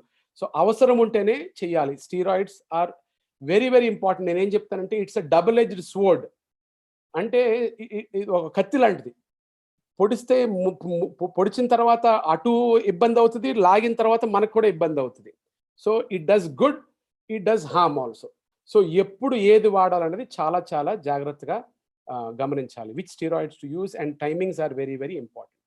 ఓకే, సో ఇక్కడ now that is regarding this thing. Now ఇంకొక 4 స్లైడ్స్లో నేను ముగిస్తాను. ఇప్పుడు మనం ట్రీట్మెంట్ చేసే ఇప్పుడు హాస్పిటల్లో లిటిల్ స్టార్స్లో ఎటువంటి పిల్లలకి ట్రీట్మెంట్ చేస్తాం. లాస్ట్ ఇయర్ కంపేర్ చేస్తే ఇన్ఫ్యాక్ట్ మిస్సీ తక్కువ ఉంది, ఈ ఇయర్ మిస్సీ ఎక్కువైంది. Number 1. Number 2, last year Missy ఉత్తి పెద్ద పిల్లల్లోనే చూసాం, ఈ ఇయర్ చంటి పిల్లల్లో కూడా చూస్తూ ఉన్నాం. ఒక 2 రోజులు బాబు ఫిట్స్ తోటి వచ్చాడు, ఆ బాబుకి మిస్సీ ఉంది. So it is called neonatal Missy. New born babies అంటే వర్టికల్ ట్రాన్స్మిషన్, తల్లికి కోవిడ్ రావటం ద్వారాగా గర్భం ద్వారాగా ట్రాన్స్మిట్ అయ్యింది. ఇంకొక 3 న్యూ బార్న్స్ ఉన్నారు, వాళ్ళందరూ కూడా ప్రీమెచ్యూర్గా డెలివరీ అయ్యారు, నెలలు నిండకుండా డెలివరీ అయ్యారు. కొంతమందికి అబార్షన్స్ అవుతున్నాయి. ఆ ప్రీమెచ్యూర్ బేబీస్ కూడా ఒకళ్ళకి సుప్రావెంట్రికులర్ టాకికార్డియా ఉంది, ఒకళ్ళకి ఇంటెస్టైన్లో పర్ఫరేషన్ హోల్ పడింది, ఓకే, ఒకళ్ళకేమో కోవిడ్ ఫింగర్స్ వచ్చినాయి, ఏళ్లలో తేడా వచ్చింది. ఇవన్నీ కూడా వర్టికల్ ట్రాన్స్మిషన్ ద్వారా జరిగింది. అట్ ద సేమ్ టైం పెద్దవాళ్ళలో కూడా లాస్ట్ ఇయర్ కన్నా ఈ ఇయర్ అంటే కోవిడ్తో పాటు డెంగ్యూ, కోవిడ్తో పాటు టైఫాయిడ్, కోవిడ్తో పాటు లెప్టోస్పైరా అటువంటివి కూడా చూస్తూ ఉన్నాం. అట్ ద సేమ్ టైం కోవిడ్తో పాటు అపెండిక్స్ బర్స్ట్ అయిపోవటం, వాళ్ళకు కూడా కోవిడ్ ఉండడం. సో అవి కూడా మనం చూస్తూ ఉన్నాం. So pneumonia, yes that is there, already చూస్తున్నాం. చాలామందికి క్యాన్సర్, బ్లడ్ క్యాన్సర్ ఉన్న పేషెంట్కి చూస్తున్నాం. At the same time liver transplant చేసిన వాళ్ళకి చూసాం. మోషన్స్ తోటి ప్రెజెంట్ అయిన పిల్లలు చాలామందిని చూసాం. ఫిట్స్ తోటి చాలామంది ప్రెజెంట్ అయ్యారు. హెపటైటిస్ అండ్ ప్యాంక్రియాటైటిస్ వాళ్ళకు కూడా చాలా ఇబ్బందులు జరిగినాయి కోవిడ్ వలన. 2 పిల్లలకి కోవిడ్ వలన షుగర్ వచ్చింది వాళ్ళకి. అంటే ఒకరు 2 సంవత్సరాల పిల్లాడు, ఒకళ్ళు 9 సంవత్సరాల పిల్లాడు. సో వీళ్ళిద్దరికీ కూడా కోవిడ్తో పాటు షుగర్ వచ్చింది. సో డయాబెటీస్ మెలైటిస్ అంటాం. సో అది కూడా వచ్చింది. So the number of complications చాలా ఎక్కువగా ఉన్నాయి. కానీ గుర్తించాల్సింది ఏంటంటే, ఇది భయపెడతానికి చెప్పట్లేదమ్మా, మొత్తం కోవిడ్ వచ్చిన పాపులేషన్లో కేవలం 1 to 2%. దయ ఉంచి మీరు గమనించాల్సింది ఏంటంటే 70%కి సిమ్టమ్సే ఉండవు. అసలు వాళ్ళకి వ్యాధి వచ్చినట్టు కూడా చిన్నపిల్లలు తెలియదు, ఆడుకుంటారు, పరిగెడతారు, ఆడేసుకుంటూ ఉంటారు. మిగతా 20-25%కి మైల్డ్ సిమ్టమ్స్ ఉంటాయి, వాళ్ళకి ఇంట్లోనే ట్రీట్మెంట్ చేయొచ్చు. సో ఇది నేను చెప్పిన వాళ్ళకి కేవలం 2%. ఓకే, సో లాస్ట్ ఇయర్ అలా 2%, ఈ ఇయర్ ఆబ్వియస్లీ పర్సెంటేజ్ పెరిగింది. టోటల్ కోవిడ్ పాపులేషన్ అంటే 100 మంది జనాభాకి కోవిడ్ వచ్చినట్టయితే లాస్ట్ ఇయర్తో పోల్చి చూసినట్టయితే లాస్ట్ ఇయర్ 100 మందిలో 2 మందే పిల్లలు ఉంటే ఈసారి 100 మందిలో there are 9 to 10% of them. అది మనం గమనించాలి. కానీ ఎర్లీగా ఐడెంటిఫై చేస్తే బ్యూటిఫుల్గా ట్రీట్మెంట్ జరుగుతుంది వాళ్ళకి. ఓకే, తర్వాత సైకలాజికల్ ఇష్యూస్ కూడా చాలా చాలా చూస్తూ ఉన్నాం. చాలా స్ట్రెస్కి గురవుతూ ఉన్నారు. అస్తమాను టెంపరేచర్ చూసుకోవటం, నాకు కోవిడ్ వచ్చిందా, నాకు కరోనా వచ్చిందని భయపడటం, పెయిన్స్, నాకు వాసన ఉంది, నాకు కోవిడ్ లేదు అని చెప్పడం చాలామంది పిల్లలు.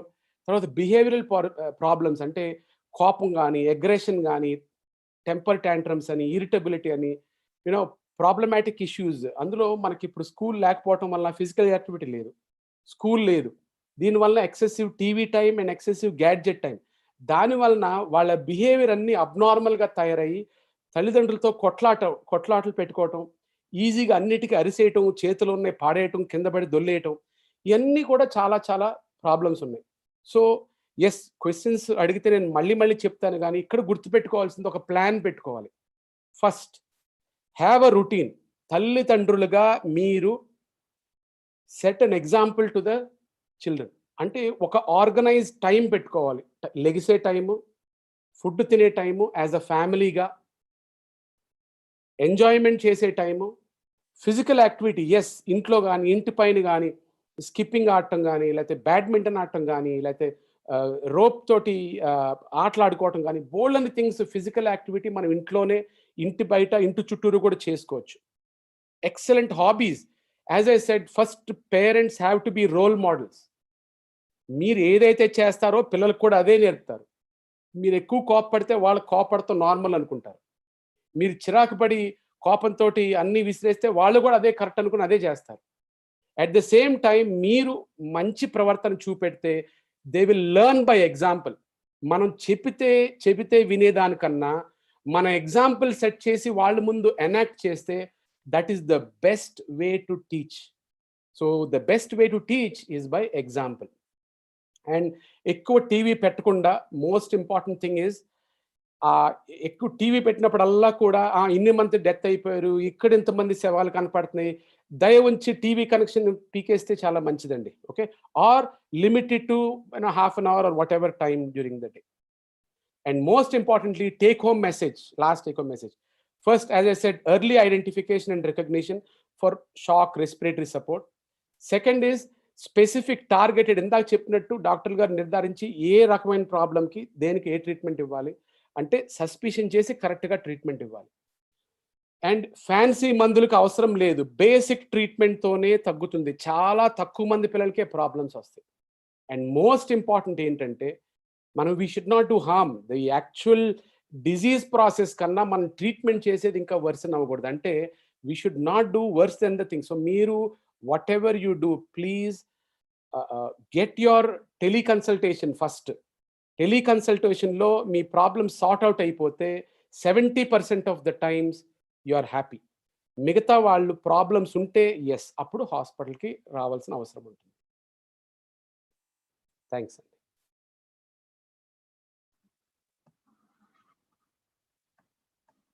థ్యాంక్ యూ డాక్టర్ గారు. కోవిడ్ సెకండ్ వేవ్ ఇంపాక్ట్ ఎలా మొదలైందో దానితో ప్రారంభించి తర్వాత ఈ మిసి అనేది అసలు prevention is better than cure అన్నట్టుగా ఏమేమి జాగ్రత్తలు తీసుకోవాలి, ఒకవేళ జాగ్రత్తలు తీసుకున్నప్పటికీ వస్తే ఎలాంటి టెస్టులు చేయించుకోవాలి కంగారు పడకుండా, ఈ అన్ని విషయాలు చాలా వివరంగా అందరికీ తెలియజేశారు. అయితే ఈ పరిస్థితి ఎలా ఉందంటే మనం దాదాపు ఇప్పుడు 14 నెలల నుంచి ఇది కొనసాగుతూ ఉంది. ఎన్ని వివరాలు తెలిసినా ఎప్పటికప్పుడు కొత్త విషయాలు వెలుగులోకి రావటం, మళ్ళీ దాని గురించి తెలుసుకోవటం, తర్వాత రకరకాల కథనాలు ప్రచారంలో ఉండటంలో, మీడియాలో కానీ వాట్సాప్లో కానీ మీరు చెప్పినట్టు ఉండటంతో ఎంత వివరంగా చెప్పినా కన్ఫ్యూషన్ అనేది ఉంది. కాబట్టి ఆ ప్రశ్నలు వస్తూనే ఉంటాయి. నా దగ్గర కొన్ని ప్రశ్నలు ఉన్నాయి. అయితే ఆల్రెడీ మన పార్టిసిపెంట్స్ దగ్గర నుంచి కూడా కొన్ని క్వశ్చన్స్ వచ్చినాయి. ముందుగా వాళ్ళ ప్రశ్నలతో ప్రారంభిస్తాను. అందులో కూడా కొంచెం ఇంపార్టెంట్ గా ఉన్నవి ముందు తీసుకుంటాను. తాడోజు ప్రసాద్ గారు అడుగుతున్నారు, 7 months బేబీ పాజిటివ్ వచ్చింది, ఇవాళ 7th డే, గత 3 రోజులుగా ఫీవర్ లేదు, సిమ్టమ్స్ ఏమీ లేవు, ఈ అవుట్ ఆఫ్ డేంజర్ అని నేను అనుకోవచ్చా, హోమ్ ఐసోలేషన్ ఇంకా కంటిన్యూ చేయాలా, ఏమేమి చెక్స్ చేయించాలి ఇప్పుడు అని అడుగుతున్నారు. సో ప్రసాద్ గారు చాలా మంచి క్వశ్చన్ అడిగారండి, చాలా విలువైనది, చాలా మందికి ఉపయోగపడేది కూడా. సో నేను ఇటువంటి పిల్లలందరికీ కూడా, అది 7 months అవ్వచ్చండి, 7 days అవ్వచ్చు, లేకపోతే 10 to 12 years అవ్వచ్చు, ఏజ్తో నిమిత్తం లేకుండా సిమ్టమ్స్ లేకపోతే ఎస్, ఇప్పుడు 4వ రోజు అని చెప్పి 4 రోజులు అయింది సిమ్టమ్స్ లేకుండా ఉందని చెప్పారు. ఇక్కడ నేను చెప్పినట్టు ఫస్ట్ వారం రోజులు వైరస్ రెప్లికేషన్ జరుగుతూ ఉంటుందండి. అందుకనే మీ మనవడికి మీరు చూసినప్పుడు సిమ్టమ్స్ ఏదైతే ఉందో ఫస్ట్ 3-4 days చూసామంటే వైరస్ రెప్లికేట్ అవుతుంది, తర్వాత తగ్గిపోయింది. ఈ పిల్లలకి మీరు 2nd weekలో అంటే హైపర్ ఇన్ఫ్లమేషన్ ఉందా లేదా అని, అంటే అవుట్ ఆఫ్ డేంజర్ అని చెప్పొచ్చు, ఎస్ బాగున్నాయి కాబట్టి, కానీ ఇంకొక 7 days అయింది కాబట్టి ఇంకొక 5 to 7 days చాలా జాగ్రత్తగా చూసుకోవాలి. సేమ్ ఇప్పుడు మీరు చూసినట్టే జ్వరం ఏమన్నా మళ్ళీ వచ్చిందా లేదా, దగ్గుందా, ఆయాసం ఉందా, గాలి పీల్చుకోవడానికి ఇబ్బందిగా ఉందా, ఓకే, సో ఊరికి ఇరిటబుల్గా చిరాగ్గా ఏడుస్తూ ఉన్నాడా బాబు, లేకపోతే డల్గా డ్రౌజీగా లెథార్జిక్గా ఉందా, ఇవి చూసుకుని అవన్నీ లేకపోతే చాలా చాలా నిశ్చింతగా ఉండొచ్చు. తల్లిపాలు కంపల్సరీగా ఇవ్వాలి. అండ్ 7 months బేబీ, ఇక్కడ మీరు గమనించాల్సింది ఏంటంటే బేబీకి ఎవరి దగ్గర నుంచి వచ్చిందండి? తల్లిదండ్రులు కానీ తాతల దగ్గర నుంచి కానీ వచ్చింది. సో దాని అర్థం ఏంటంటే మోస్ట్ ప్రాబబ్లీ ఆ బాబుకి ఎట్లాగైతే కోవిడ్ ఉందో ఫ్యామిలీలో మిగతా వాళ్ళకి కూడా ఉంది. సో ఇక్కడ చేయాల్సింది తల్లి బ్రెస్ట్ ఫీడింగ్ చేయాలి. సో తల్లి బ్రెస్ట్ ఫీడింగ్ చేసినప్పుడు మాస్క్ కట్టుకోవాలి. అండ్ ఆ ప్రికాషన్స్ తీసుకుని చేసినట్టయితే ఏం ప్రాబ్లం ఉండదు. సో అన్ని కోవిడ్ ప్రికాషన్స్ ఫ్యామిలీ తీసుకోవాలి. దయ ఉంచి ఆ 7 months బేబీకి మాస్క్ పెట్టొద్దు, మాస్క్ పెట్టకూడదు. So these are the things. So you are in a good space. ఇంకొక 5 days మీరు అబ్జర్వ్ చేయండి, 5 to 6 days అబ్జర్వ్ చేయండి. కానీ ఎక్స్టెన్షన్ గా ఇంకొక ప్రశ్న అడిగారు. ఎస్, ఈ చిన్నపిల్లల్లో ఐవర్మెక్టిన్ అండ్ ఫ్లూవిర్ వాడటం వల్ల ఏమన్నా సైడ్ ఎఫెక్ట్స్ ఉంటాయా? ఏమండి 2 విధాలుగా మాట్లాడాలండి మనం. ఒకటి సైడ్ ఎఫెక్ట్స్ ఉంటాయా లేదా, 2 దానివల్ల ఉపయోగం ఉంటుందా లేదా ఆలోచించాలి. అంటే benefits, risks. Okay, benefits, risks. So ivermectin, doxycycline, azithromycin and fluweer. Okay, there are many kinds of medicines for this one. WHO as well as IAP రెండు కూడా చాలా క్లియర్ కట్ స్టేట్మెంట్స్ ఇచ్చినాయి. చిన్న పిల్లలకు కానీ ఇది ఎటువంటి ఉపయోగం ఉండదు. నంబర్ 1.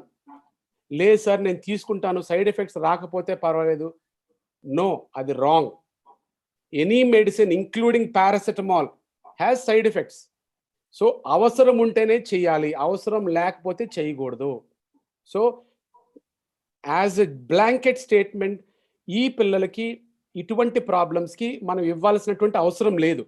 సపోజ్ ఎస్ ఫస్ట్ ఫేజ్లో వైరల్ రెప్లికేషన్ ఫేజ్లో కొంచెం ఓల్డర్ చిల్డ్రన్కి ఎస్ ఫీవర్స్ చాలా ఎక్కువగా ఉన్నాయి, అప్పుడు డాక్టర్స్ ఆలోచించి ఎస్ ఈ మెడిసిన్స్ ఇవ్వాలా లేదా అని చూడాలి. ప్రతి మెడిసిన్కి సైడ్ ఎఫెక్ట్ ఉంటుంది. So risk versus benefit ratio ఆలోచించి ఎస్ ఇక్కడ బెనిఫిట్ బాగుంటేనే వాడాలి, ఎస్ నాకు ప్రాబ్లమ్స్ లేకుండా నేను వాడొచ్చు అని అనుకోవటం తప్పు. I hope I answered your question. Thank you sir. Srikanth గారు అడుగుతున్నారు, తలసీమియా పిల్లల్లో ఈ కరోనా కానీ మిసీకి సంబంధించి ఎటువంటి జాగ్రత్తలు తీసుకోవాలి? వాళ్ళకి తలసీమియా కిడ్స్ కి వ్యాక్సినేషన్ గురించి ఏమైనా గైడ్ లైన్స్ ఉన్నాయా? వెరీ గుడ్ క్వశ్చన్ అండి. 2 questions అడిగారు. సో థాలసీమియా పిల్లలకి ఎటువంటి జాగ్రత్తలు తీసుకోవచ్చా? 2 వ్యాక్సిన్స్. ఏమండి, థాలసీమియా ఇందాక ఏదైతే నేను జాగ్రత్తలు చెప్పానో ఎగ్జాక్ట్లీ తూచి తప్పకుండా ఇంచుమించు సేమ్ పాయింట్స్ అదే విధంగా ఈ థాలసీమియా పిల్లలకు కూడా పాటించాలంటే జాగ్రత్తగా చూసుకోవాలి. అటు అప్పర్ రెస్పిరేటరీ సిమ్టమ్స్ కానివ్వండి, జ్వరం కానివ్వండి, గ్యాస్ట్రో ఇంటెస్టైనల్ సిమ్టమ్స్ కానివ్వండి, అన్నీ చాలా జాగ్రత్తగా చూసుకోవాలి.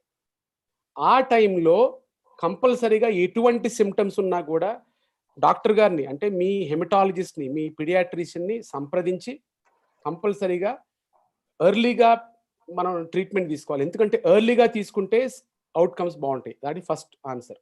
సెకండ్ థింగ్, వ్యాక్సిన్స్ అన్నది చిన్నపిల్లలకి ఇంకా అప్రూవ్ చేయలేదండి. వ్యాక్సిన్స్ కోవిడ్ వ్యాక్సిన్ నార్మల్ చిల్డ్రన్కి అప్రూవ్ చేయలేదు, ఇలాగా స్పెషల్ నీడ్స్ చిల్డ్రన్కి కూడా ఎటువంటి నీడ్స్ ఇంకా అప్రూవ్ చేయలేదు. కాబట్టి మనం ప్రస్తుతానికి ఇంకా వాళ్ళకి ఇవ్వటం జరగదు. ఫస్ట్ ట్రయల్స్ జరగాలి. అడల్ట్స్ మీద ఎలాగైతే ట్రయల్స్ జరిగినాయో సో కోవాక్సిన్ ట్రయల్స్ మొదలైనవి ఇప్పుడు పిల్లల్లో. సో 18 years లో పిల్లలకి ట్రయల్స్ అయిన తర్వాత వాళ్ళలో కాంప్లికేషన్స్ లేని పక్షంలో అప్పుడు రికమెండేషన్ చేయడం జరుగుతుందండి.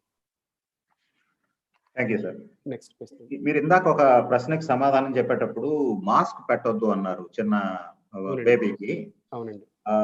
మరి ప్రివెంటివ్ మెజర్ గా పిల్లలకి మాస్క్ వాడాలి. సో ఏ ఏజ్ గ్రూప్ లో పిల్లలకి మాస్క్లు వాడాలి, ఎప్పుడెప్పుడు ఎలా ధరించి వాళ్ళు ఉండాలి, కొంచెం గైడ్ లైన్స్ చెప్తారా? యా, సో ముఖ్యంగా అందరూ మనకి బోల్డంత ఇన్ఫర్మేషన్ వచ్చింది. నేను ఆ నార్మల్ పాయింట్స్ నేను చెప్పనండి.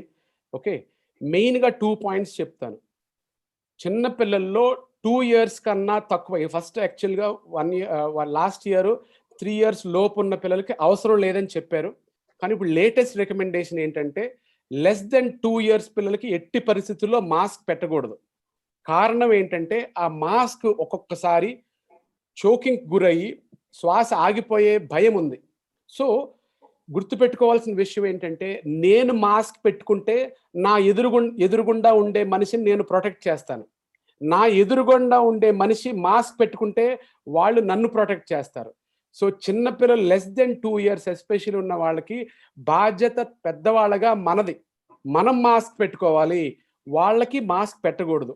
రిస్క్ ఆఫ్ చోకింగ్ ఉంటుంది కాబట్టి. రెండో విషయం, చాలా మంది నాకు ఈ ఇన్నసెన్స్‌కి చాలా విడ్డూరంగా అనిపించి చెప్తా ఉన్నానండి. సార్ పడుకున్నప్పుడు కూడా మేము మాస్క్ పెట్టుకుంటున్నామండి అంటారు. పడుకున్నప్పుడు దయ ఉంచి మాస్క్ పెట్టుకోవద్దండి. ఎందుకంటే నిద్రలో, గాఢ నిద్రలో ఒక్కొక్కసారి మాస్క్ లోపలికి వెళ్ళి చోక్ అయ్యే అవకాశం ఉంది. సో చోకింగ్ అయినప్పుడు ప్రమాదం అవ్వచ్చు, రెస్పిరేటరీ ఎమర్జెన్సీ రావచ్చు, ఆర్ లైఫ్ థ్రెటనింగ్ ఈవెంట్ జరగవచ్చు. ప్లీజ్ అట్లాంటప్పుడు మనం పెట్టుకోవాల్సినటువంటి అవసరం లేదండి. ఓకే. అండ్ N95 మాస్క్ కొనుక్కుని కొన్ని రోజుల తరబడిగా అదే పెట్టుకుంటారు. నో, N95 మాస్క్ పెట్టుకునేటట్టయితే ఒక 5 నుంచి 6 మాస్క్స్ కొనుక్కుని అది రోజు మారుస్తూ ఉండాలి. మండే, ట్యూస్డే, వెడ్నెస్డే అలాగా 4 వీక్స్ వాడి మళ్ళీ అలా వాడొచ్చు. కానీ please don't use the same mask every day. Or N95 మాస్క్ని ఉతుకుతున్నారు, ప్లీజ్ ఉతకొద్దు. That is the common mistake they are doing. Cloth mask yes ఉతకొచ్చు. అలాంటప్పుడు every day you have to use a clean and చక్కగా శుభ్రపరిచినటువంటి cloth మాస్క్ని వాడొచ్చు. ఇప్పుడు ఇందాక మదర్ అండ్ బేబీ గురించి మాట్లాడేటప్పుడు ఈ ఫ్యామిలీలో పాజిటివ్ వచ్చి ఉండొచ్చు, అందుకనే ఆ బేబీకి వచ్చిందన్నారు కదా. So there are 2-3 different scenarios. ఒకటి, మదరు చైల్డ్ ఇద్దరు పాజిటివ్ కావటం, ఓకే, లేదా మదర్ పాజిటివ్ గా ఉండి చైల్డ్ నెగిటివ్ కావటం, ఓకే, చైల్డ్ పాజిటివ్ గా ఉండి పేరెంట్స్ నెగిటివ్ గా ఉండడం. ఈ 3 సినేరియోస్ లో ఎట్లా మేనేజ్ చేయటం? అవునండి. చాలా మంచి ప్రశ్న అడిగారు సార్. ఇది చాలా మందికి ఎస్పెషల్లీ ఉపయోగపడుతుంది. ఇది మెయిన్గా మనం గుర్తించాల్సింది ఏంటంటే, పిల్లలకి పాజిటివ్ ఎక్కడి నుంచి వచ్చింది? మన దగ్గర నుంచే కదండి. ఓకే. సో అడల్ట్స్గా మనం బయటికి వెళ్తాం, మనం తీసుకొస్తాం. కొద్ది పెద్ద పిల్లలు ఉంటే వాళ్ళు కూడా తీసుకురావచ్చు. ఎస్పెషల్లీ పెద్దవాళ్ళకి కూడా చిన్నపిల్లలు అంటించవచ్చు. ఇక్కడ scenario is very very simple. First point I don't want you to forget is మనకి అడల్ట్స్కి పాజిటివ్ వచ్చి చిన్నపిల్లలకి నెగిటివ్ ఉందనుకోండి, చాలా మందిని నేను చూసింది ఏంటంటే, సార్ నాకు నా భర్తకి పాజిటివ్ వచ్చింది, చిన్నపిల్లలకి మేము టెస్ట్ చేయించలేదు కానీ వాళ్ళకి సిమ్టమ్స్ లేవు అని ఒక సినారియో. లేకపోతే టెస్ట్ చేయించాం, వాళ్ళకి నెగిటివ్ వచ్చింది, సో నేను మా మమ్మీ డాడీ దగ్గర పంపించేసామని చెప్తారు. ఇది చాలా చాలా ప్రమాదకరమైన పని అండి. ఎందుకంటే మీ పిల్లలకి సిమ్టమ్స్ లేకపోవటం అన్నది మీరు భావించవచ్చు, కరెక్టే. కానీ నేను ఇందాక ఏం చెప్పాను మీకు, చిన్నపిల్లల్లో 70 to 80% టైమ్స్ ఏసిమ్టమాటిక్, అంటే వాళ్ళకి కరోనా వ్యాధి ఉంటుంది కానీ వాళ్ళు ఏసిమ్టమాటిక్, అంటే సిమ్టమ్స్ ఉండవు వాళ్ళకి. నంబర్ 1. నంబర్ 2, వాళ్ళకి సిమ్టమ్స్ ఉన్నా కూడా చాలా మైల్డ్గా ఉంటుంది, అయినా కూడా వాళ్ళకి ఒక్కొక్కసారి కోవిడ్ నెగిటివ్ రావచ్చు. ఈ టైంలో పిల్లల్ని మీ దగ్గరే ఉంచుకోవాలి, మీరు మాస్క్స్ పెట్టుకోవాలి. వాళ్ళని హ్యాండిల్ చేసేటప్పుడు mask and gown, especially breast feeding mothers అయితే కంపల్సరీగా తల్లిపాలు ఇవ్వాలి, మాస్క్ ధరించాలి, బ్రెస్ట్ ఫీడింగ్ చేయొచ్చు. అట్ ది సేమ్ టైం తల్లి మట్టుకు mask as well as gown with good cleaning of hands, ఇది కంపల్సరీగా చేయాలి. అది ఫస్ట్ సినారియో. సెకండ్ సినారియో, అందరూ పాజిటివ్ ఉంటే పిల్లలు కూడా పాజిటివ్ ఉంటే ఎస్, సోషల్ డిస్టెన్సింగ్ పాటిస్తూ మాస్క్ ధరిస్తూ అన్ని రక్షణ లైక్ క్లీనింగ్ హ్యాండ్స్ చేసుకుంటూ అన్ని జాగ్రత్తలు తీసుకోవాలి. అండ్ థర్డ్ సినారియో ఇందాక రాంప్రసాద్ సార్ అడిగినప్పుడు సింపుల్ సినారియో అండి. అది చిన్నపిల్లలకి పాజిటివ్ వచ్చి పెద్దవాళ్ళకి నెగిటివ్ వచ్చినప్పుడు ఎస్, పిల్లలు మోర్ దెన్ 2 years అయితే వాళ్ళ చేత కంపల్సరీగా మాస్క్ ధరించాలి, మీరు కూడా మాస్క్ ధరించాలి. ఎస్, అండ్ డిస్టెన్స్ మెయింటైన్ చేయాలి. అది చిన్నపిల్లల్లో కష్టం కానీ మ్యాక్సిమం ట్రై చేస్తూ ఆ డిస్టెన్స్ మెయింటైన్ చేస్తూ అందాక చెప్పినటువంటి అన్ని పాయింట్స్ కూడా పాటిస్తే ప్రాబ్లం ఉండదు. దయ ఉంచి మీ పిల్లల్ని మీ చెల్లెల దగ్గరకో, లేకపోతే మీ అక్క దగ్గరకో, మీ తల్లిదండ్రుల దగ్గరకో, అత్తమాంగారి దగ్గరకో పంపిస్తే మీరు చాలా సేఫ్గా సురక్షితంగా ఆ జబ్బుని తీసుకెళ్ళి వాళ్ళకి అంటిస్తున్నారు తప్ప అంతకన్నా బెనిఫిట్ ఏం చేయట్లేదు వాళ్ళకి. పిల్లలు they will be fine. But ఆ పెద్దవాళ్ళకి ఎక్కువ ప్రమాదం అయ్యే అవకాశం ఉందండి. డాక్టర్ గారు, ఎండమూరి భరత్ గారు అడుగుతున్నారు, 5 సంవత్సరాలు ఉన్న పిల్లలు అసిమ్ప్టమాటిక్ గా ఉన్నారు, ఎన్ని రోజులు ఐసోలేషన్ లో ఉండాలి?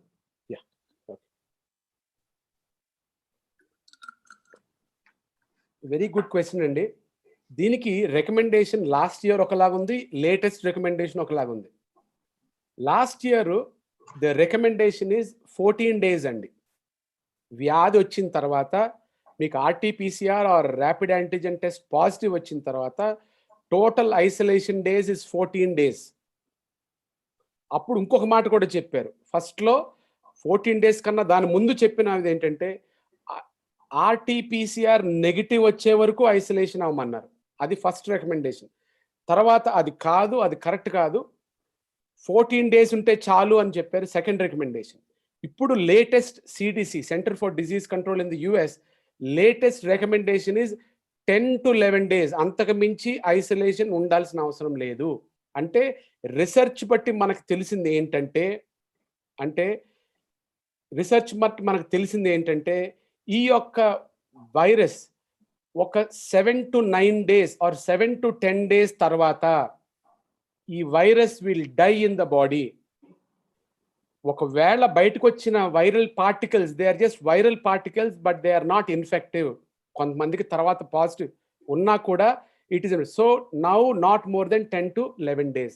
ఇన్ఫ్యాక్ట్ ఇంకొక latest recommendation by the government of India ఏంటంటే అసలు ఒక్కసారి పాజిటివ్ వచ్చిన తర్వాత 10 to 11 days ఐసోలేషన్ అయిపోయి నీకు సిమ్టమ్స్ లేకపోతే అసలు రెండో ఆర్టీపీసీఆర్ చేయాల్సినటువంటి అవసరమే లేదు. So these are the latest recommendations అండి. విష్ణు వారధి అడుగుతున్నారు, 17 ఏళ్ల బాబుకి PCOD ఉన్నది, వాళ్ళకి కరోనా వచ్చి తగ్గింది.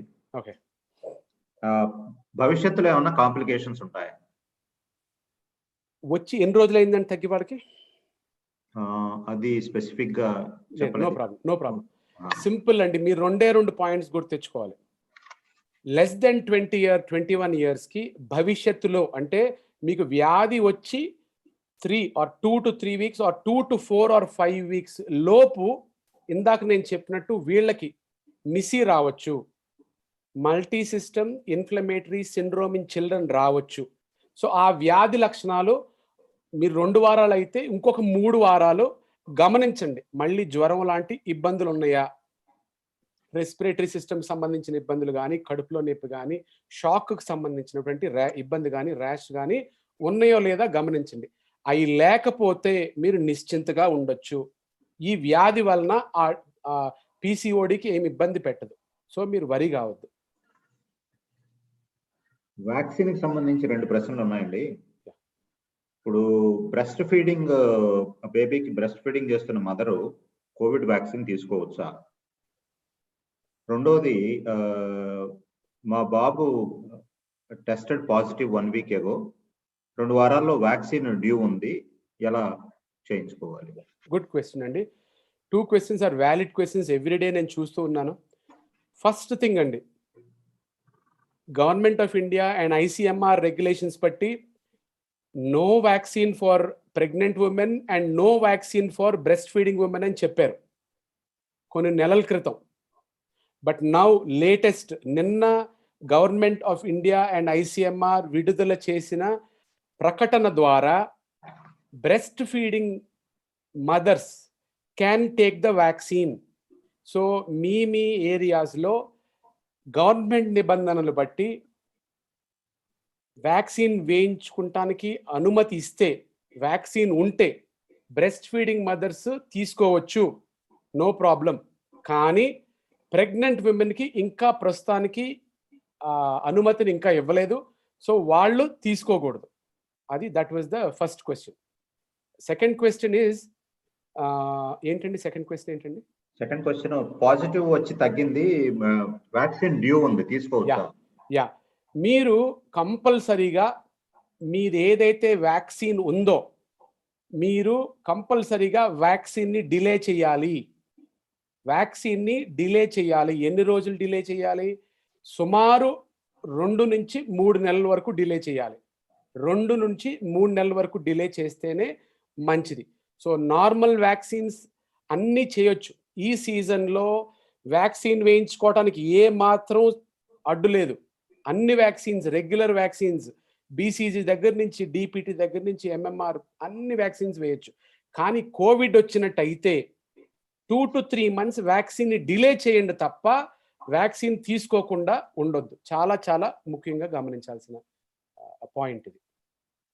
మురళీకృష్ణ గారి ప్రశ్న ఏంటంటే వాళ్ళ బాబు 8 years ఓల్డ్. ఇక్కడ కొన్ని మెడికల్ టర్మ్స్ రాశారు. Leptospira, brucella, scrub typhus. Scrub typhus, yes. Positive వచ్చింది. Yes. ఈస్నోఫిల్స్ బాగా పెరిగాయి. ఇప్పుడు బాగానే ఉన్నారు, కానీ ఎటువంటి స్పెషల్ కేర్ తీసుకోవాలి? అంటే కోవిడ్తో పాటు వచ్చిందండి వాళ్ళకి లెప్టోస్పైరా అండ్ స్క్రిప్టైఫస్. అది ఆల్రెడీ ఉన్నది. ఆల్రెడీ ఉందా? అంటే కోవిడ్ ఆల్రెడీ వచ్చింది వీళ్ళకి. యా. సో నేను ఇందాక చెప్పినట్టండి, మేము 2 years ago ఆ ప్రాబ్లమ్స్ ఉన్నాయి, ఇప్పుడు పాజిటివ్ అయింది. ఓకే, వెరీ గుడ్ క్వశ్చన్ అండి. సో లెప్టోస్పైరా, బ్రుసెల్లా, స్క్రబ్టైఫస్ ఇవన్నీ వచ్చినా కూడా అవి తాత్కాలిక జబ్బులే. ఆ తాత్కాలిక జబ్బులు పూర్తిగా తగ్గిపోతాయి. సో దాని వలన ప్రాబ్లం ఏముండదు. సో అది ఒక డిఫరెంట్ డిజీజ్, ఇది డిఫరెంట్ డిజీజ్. సో దాని గురించి మీరు వరి అవ్వాల్సింది ఏమీ లేదు. మీ వ్యాక్సిన్స్ ఉంటే మామూలుగా నేను చెప్పినట్టు 2-3 మంత్స్ తర్వాత తీయించుకోండి, ఎటువంటి ఇబ్బంది లేదు, కంగారు పడాల్సిన అవసరం లేదు. కానీ నేను ఇందాక చెప్పాను కదండి, ఇప్పుడు ఈ కోవిడ్ సీజన్లో 2 కలిపి వస్తున్నాయి. అంటే Covid plus Leptospira, Covid plus dengue. అది మనం అప్రమత్తంగా చూడాలి. అలాంటిదే ఈ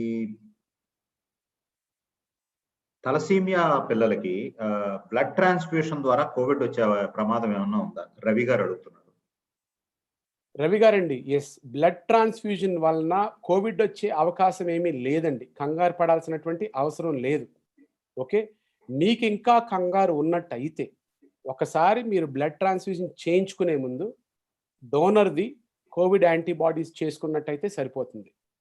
బట్ యాజ్ ఐ సెడ్, యూజువల్గా అటువంటి టెస్ట్ చేస్తారు అండ్ దానివల్ల ప్రాబ్లం కూడా ఉండదు. ఎందుకంటే disease is not transmitted like that. So మీరు కంగారు పడాల్సిన అవసరం లేదు.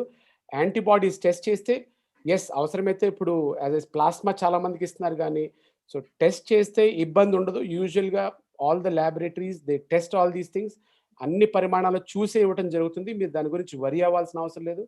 టైంకి మీరు కంపల్సరీగా తీసుకోవాల్సినటువంటి అవసరం ఉంది బ్లడ్. ఇది డైట్ గురించి ఎక్కువ ప్రశ్నలు వస్తున్నాయండి, ఎక్కువగా మదర్స్ నుంచి. ఝాన్సీ గారు అడిగారు, అలాగే వినీల గారు అడిగారు. ఒకటి, కోవిడ్ టైంలో ఎటువంటి డైట్ తీసుకోవాలి అనేది ఒకటి. ఇన్ జనరల్ గా 8-10 సంవత్సరాలు ఉన్న పిల్లల్లో అసలు ఈ ఇమ్యూనిటీ పెరగాలంటే ఎటువంటి డైట్ వాళ్ళు తీసుకుంటే దీని బారి పడకుండా కొంచెం ఇమ్యూనిటీ పెంచుకోగలరు?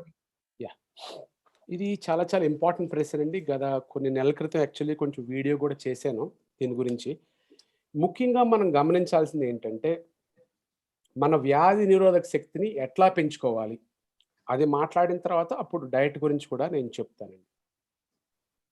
వ్యాధి నిరోధక శక్తి పెంచుకోవాలంటే దెర్ ఈజ్ నో స్పెషల్, అలా ఒక స్పెషల్ ఇంజెక్షన్ ఇవ్వటం, ఒక ట్యాబ్లెట్స్ మింగటం అట్లాగా ఓవర్ నైట్ వచ్చేదండి. ముఖ్యంగా you have 4 pillars to have good immunity in the body. మొట్టమొదటిది మంచి ఆహారం ఉండాలి. సెకండ్ది, you need to have a good sleep. Okay అండి. You need to have, third is good physical exercise. So అంటే ఎక్సర్సైజ్ ఉండాలి, at the same time diet మంచిదై ఉండాలి, అట్ ద సేమ్ టైం మంచి నిద్ర ఉండాలి. ఎందుకంటే ఈ అన్ని కూడా సమతుల్యంగా చేసినట్టయితేనే మన బాడీలో ఈ యొక్క ఇమ్యూనిటీకి సంబంధించిన హార్మోన్స్ ప్రొడ్యూస్ అవుతాయి. There is called something called circadian rhythm. Circadian rhythm అంటే ఇప్పుడు కార్టిజాల్ ఉంది, సెరటోనిన్ ఉంది. These are good hormones. ఎప్పుడు ప్రొడ్యూస్ అవుతాయి? ఎర్లీ మార్నింగ్ ప్రొడ్యూస్ అవుతాయి. మీరు రాత్రి 3 వరకు 4 వరకు సినిమాలు చూసి, ఓకే, అప్పుడు జంక్ ఫుడ్ తిని ప్రొద్దుట మీరు 10, 11, 12 లెగిసినట్టయితే మీకు గుడ్ హార్మోన్స్ ప్రొడ్యూస్ అవ్వవు. సో సర్కేడియన్ రిథమ్ చాలా ఇంపార్టెంట్. సో వేళకి భోజనం చేయాలి, వేళకి నిద్రపోవాలి, మంచి డయట్ తీసుకోవాలి, మంచి ఫిజికల్ ఎక్సర్సైజ్ ఉండాలి. సో ఇది చాలా చాలా ముఖ్యం. ఈ 4 చేస్తేనే మంచి ఇమ్యూనిటీ ఉంటుంది తప్ప ఒక ట్యాబ్లెట్తోనో మందుతోనో వచ్చేసేది, లేకపోతే స్పెషల్ మెడిసిన్స్ వాడటం వల్ల రాదు. Okay, next diet. ఇక్కడ ఇంపార్టెంట్ ఏంటి? సమతుల్యమైనటువంటి డయట్ ఉండాలి. అగైన్ సార్, నేను vitamin zinc capsules, vitamin tablets, లేకపోతే కాల్షియం ట్యాబ్లెట్స్, లేకపోతే విటమిన్ సి ట్యాబ్లెట్స్ వేసుకుంటున్నాను. ఇక్కడ ముఖ్యంగా మీరు గమనించాల్సింది ఏంటంటే, ఈ విటమిన్ ట్యాబ్లెట్స్, ఈ ఈ యొక్క కాల్షియం ట్యాబ్లెట్స్ కానీ ఇవన్నీ వీటి కన్నా కూడా న్యాచురల్ డయట్లో వచ్చినటువంటి వైటమిన్సే 1000 times బెటర్. అంటే what we call it as bioavailability. అంటే లెటెస్ సే నేను విటమిన్ సి ట్యాబ్లెట్స్, ఓకే, ఇప్పుడు 500 milligrams 1 gram దొరుకుతా ఉన్నాయి. At the same time vitamin C, natural vitamin C ఎందులో ఉంటుందండి? ఓకే, ఉసిరికాయల్లో ఉంటుంది, తర్వాత యువర్ నిమ్మకాయలో ఉంటుంది, లేకపోతే యువర్ బత్తాయిలో ఉంటుంది, లేకపోతే కమలకాయలో ఉంటుంది, లేకపోతే కివి ఫ్రూట్లో ఉంటుంది.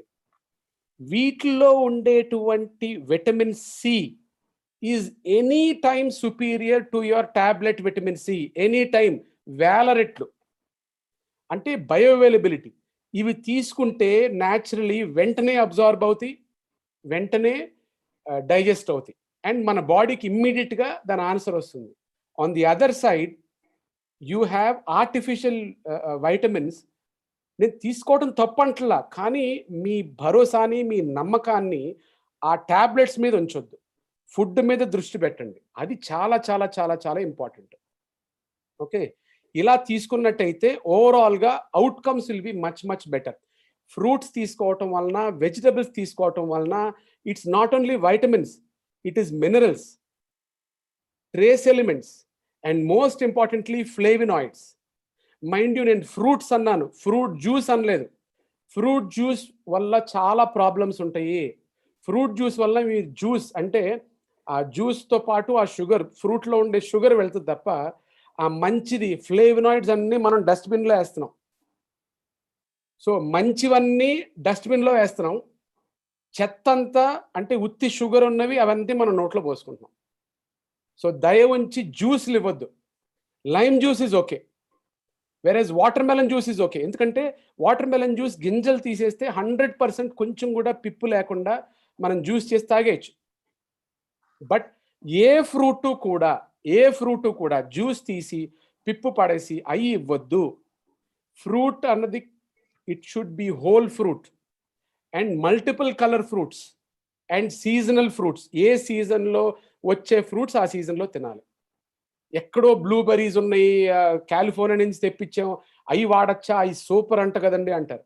ఏమండి, మన దగ్గర కూడా బోల్డ్ అంతా ఫ్లేవినాయిడ్స్ ఉన్న ఫ్రూట్స్ లోకల్లీ చాలా చాలా ఉన్నాయి.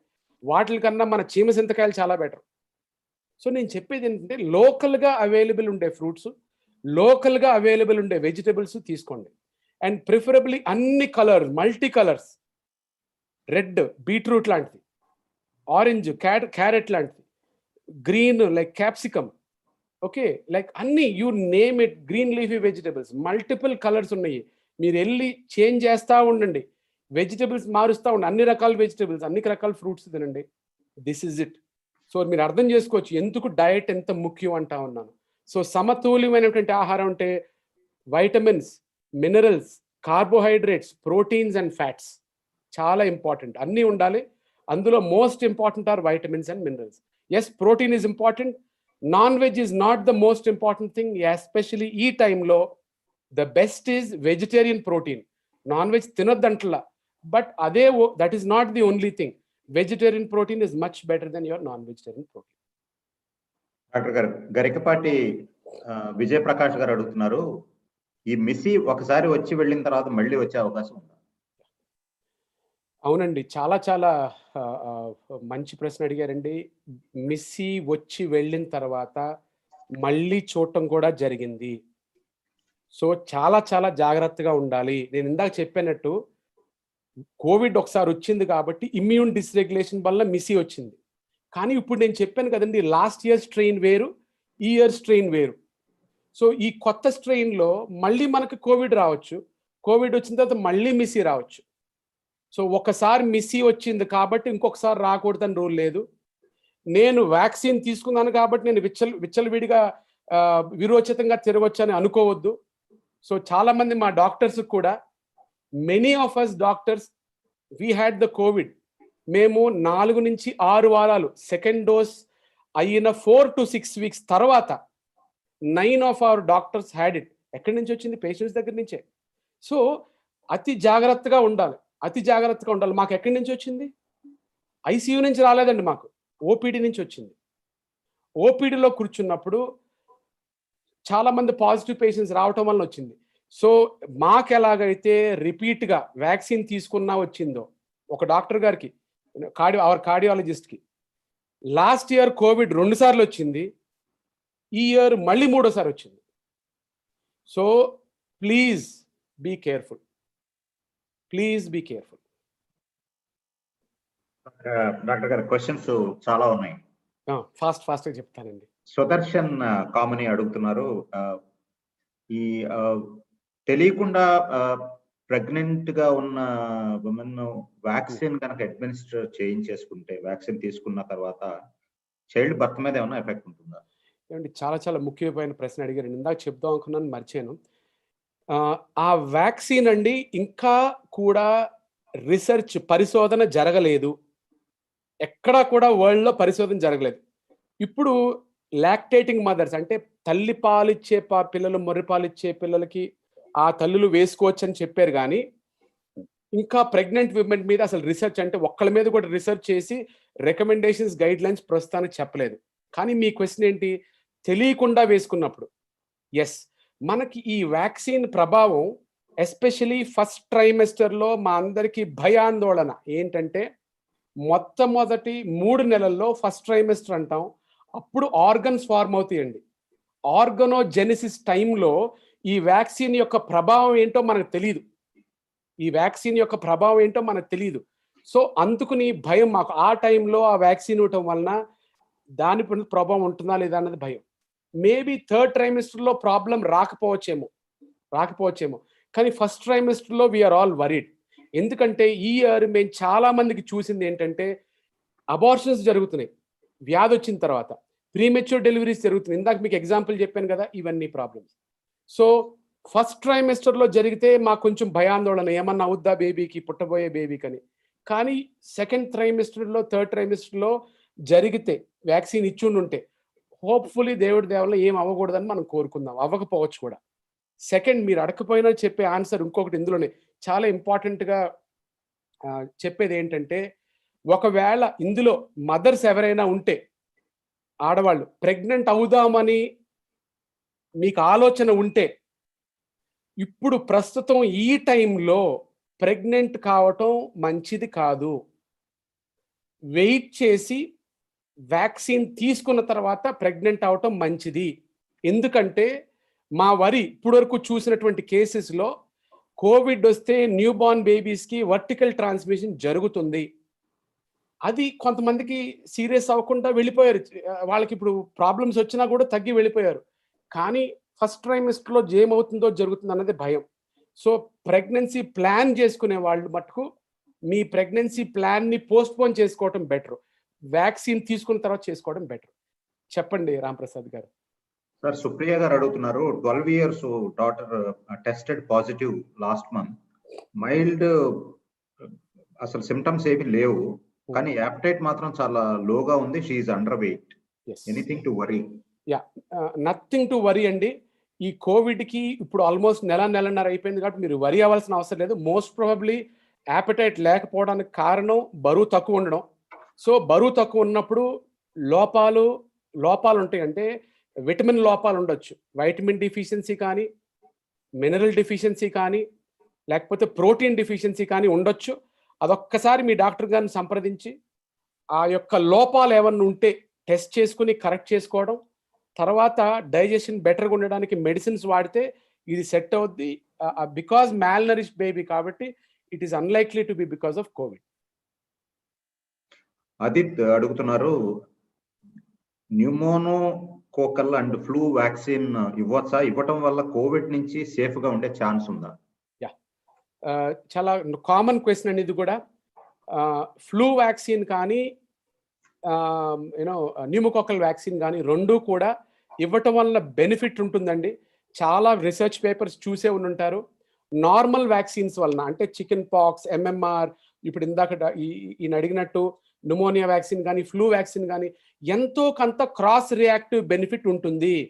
సో అందుకనే WHO మొత్తుకుని చెప్పేది ఏంటంటే, చాలా మంది 50% వాళ్ళ వ్యాక్సిన్స్ తీసుకోవడం లేదు, అక్రాస్ ద వరల్డ్ తీసుకోవట్లేదు భయం కొద్దీ. ప్లీజ్ మీ వ్యాక్సిన్స్ తీసుకున్నట్టయితే ఆ పర్టికులర్ వ్యాధి నుంచి ప్రివెంట్ చేసిన వాళ్ళం అవుతాం. At the same time cross reactivity వలన ఈ కోవిడ్ కూడా ప్రివెంట్ అయ్యే అవకాశం ఉండొచ్చేమో, చెప్పలేము. There could be some benefit. That is why మీరు చూసినట్టయితే లాస్ట్ ఇయర్ కొంతమందికి BCG వ్యాక్సిన్ ట్రై చేశారు, కొంతమందికి MMR వ్యాక్సిన్స్ పెద్దవాళ్ళు కూడా వేయించుకున్నారు. ఇవన్నీ కూడా చూసినట్టయితే there is a lot of research going on. Cross reactivity వలన బెనిఫిట్ ఉంటుందే తప్పించి హార్మ్ ఉండదు. So please all of you మీ పిల్లలకి, మీ మనవలకి, మనవరాలకి వ్యాక్సిన్స్ వేయించని పక్షంలో దయ ఉంచి తొందరగా వేయించండి. ఏంది కోవిడ్ లేకపోతే సిమ్టమ్స్ లేకపోతే. డాక్టర్ గారు, ఇది ఒక టిపికల్ క్వశ్చన్. తలకళ్ళ సింధు అడుగుతున్నారు. Her son is 1.5 years old, living in a closed apartment, far from family, stuck in a home. So how to engage? Because he was born in 2019 December. Till now, mostly they were in quarantine. What kind of psychological impact will be on him in future?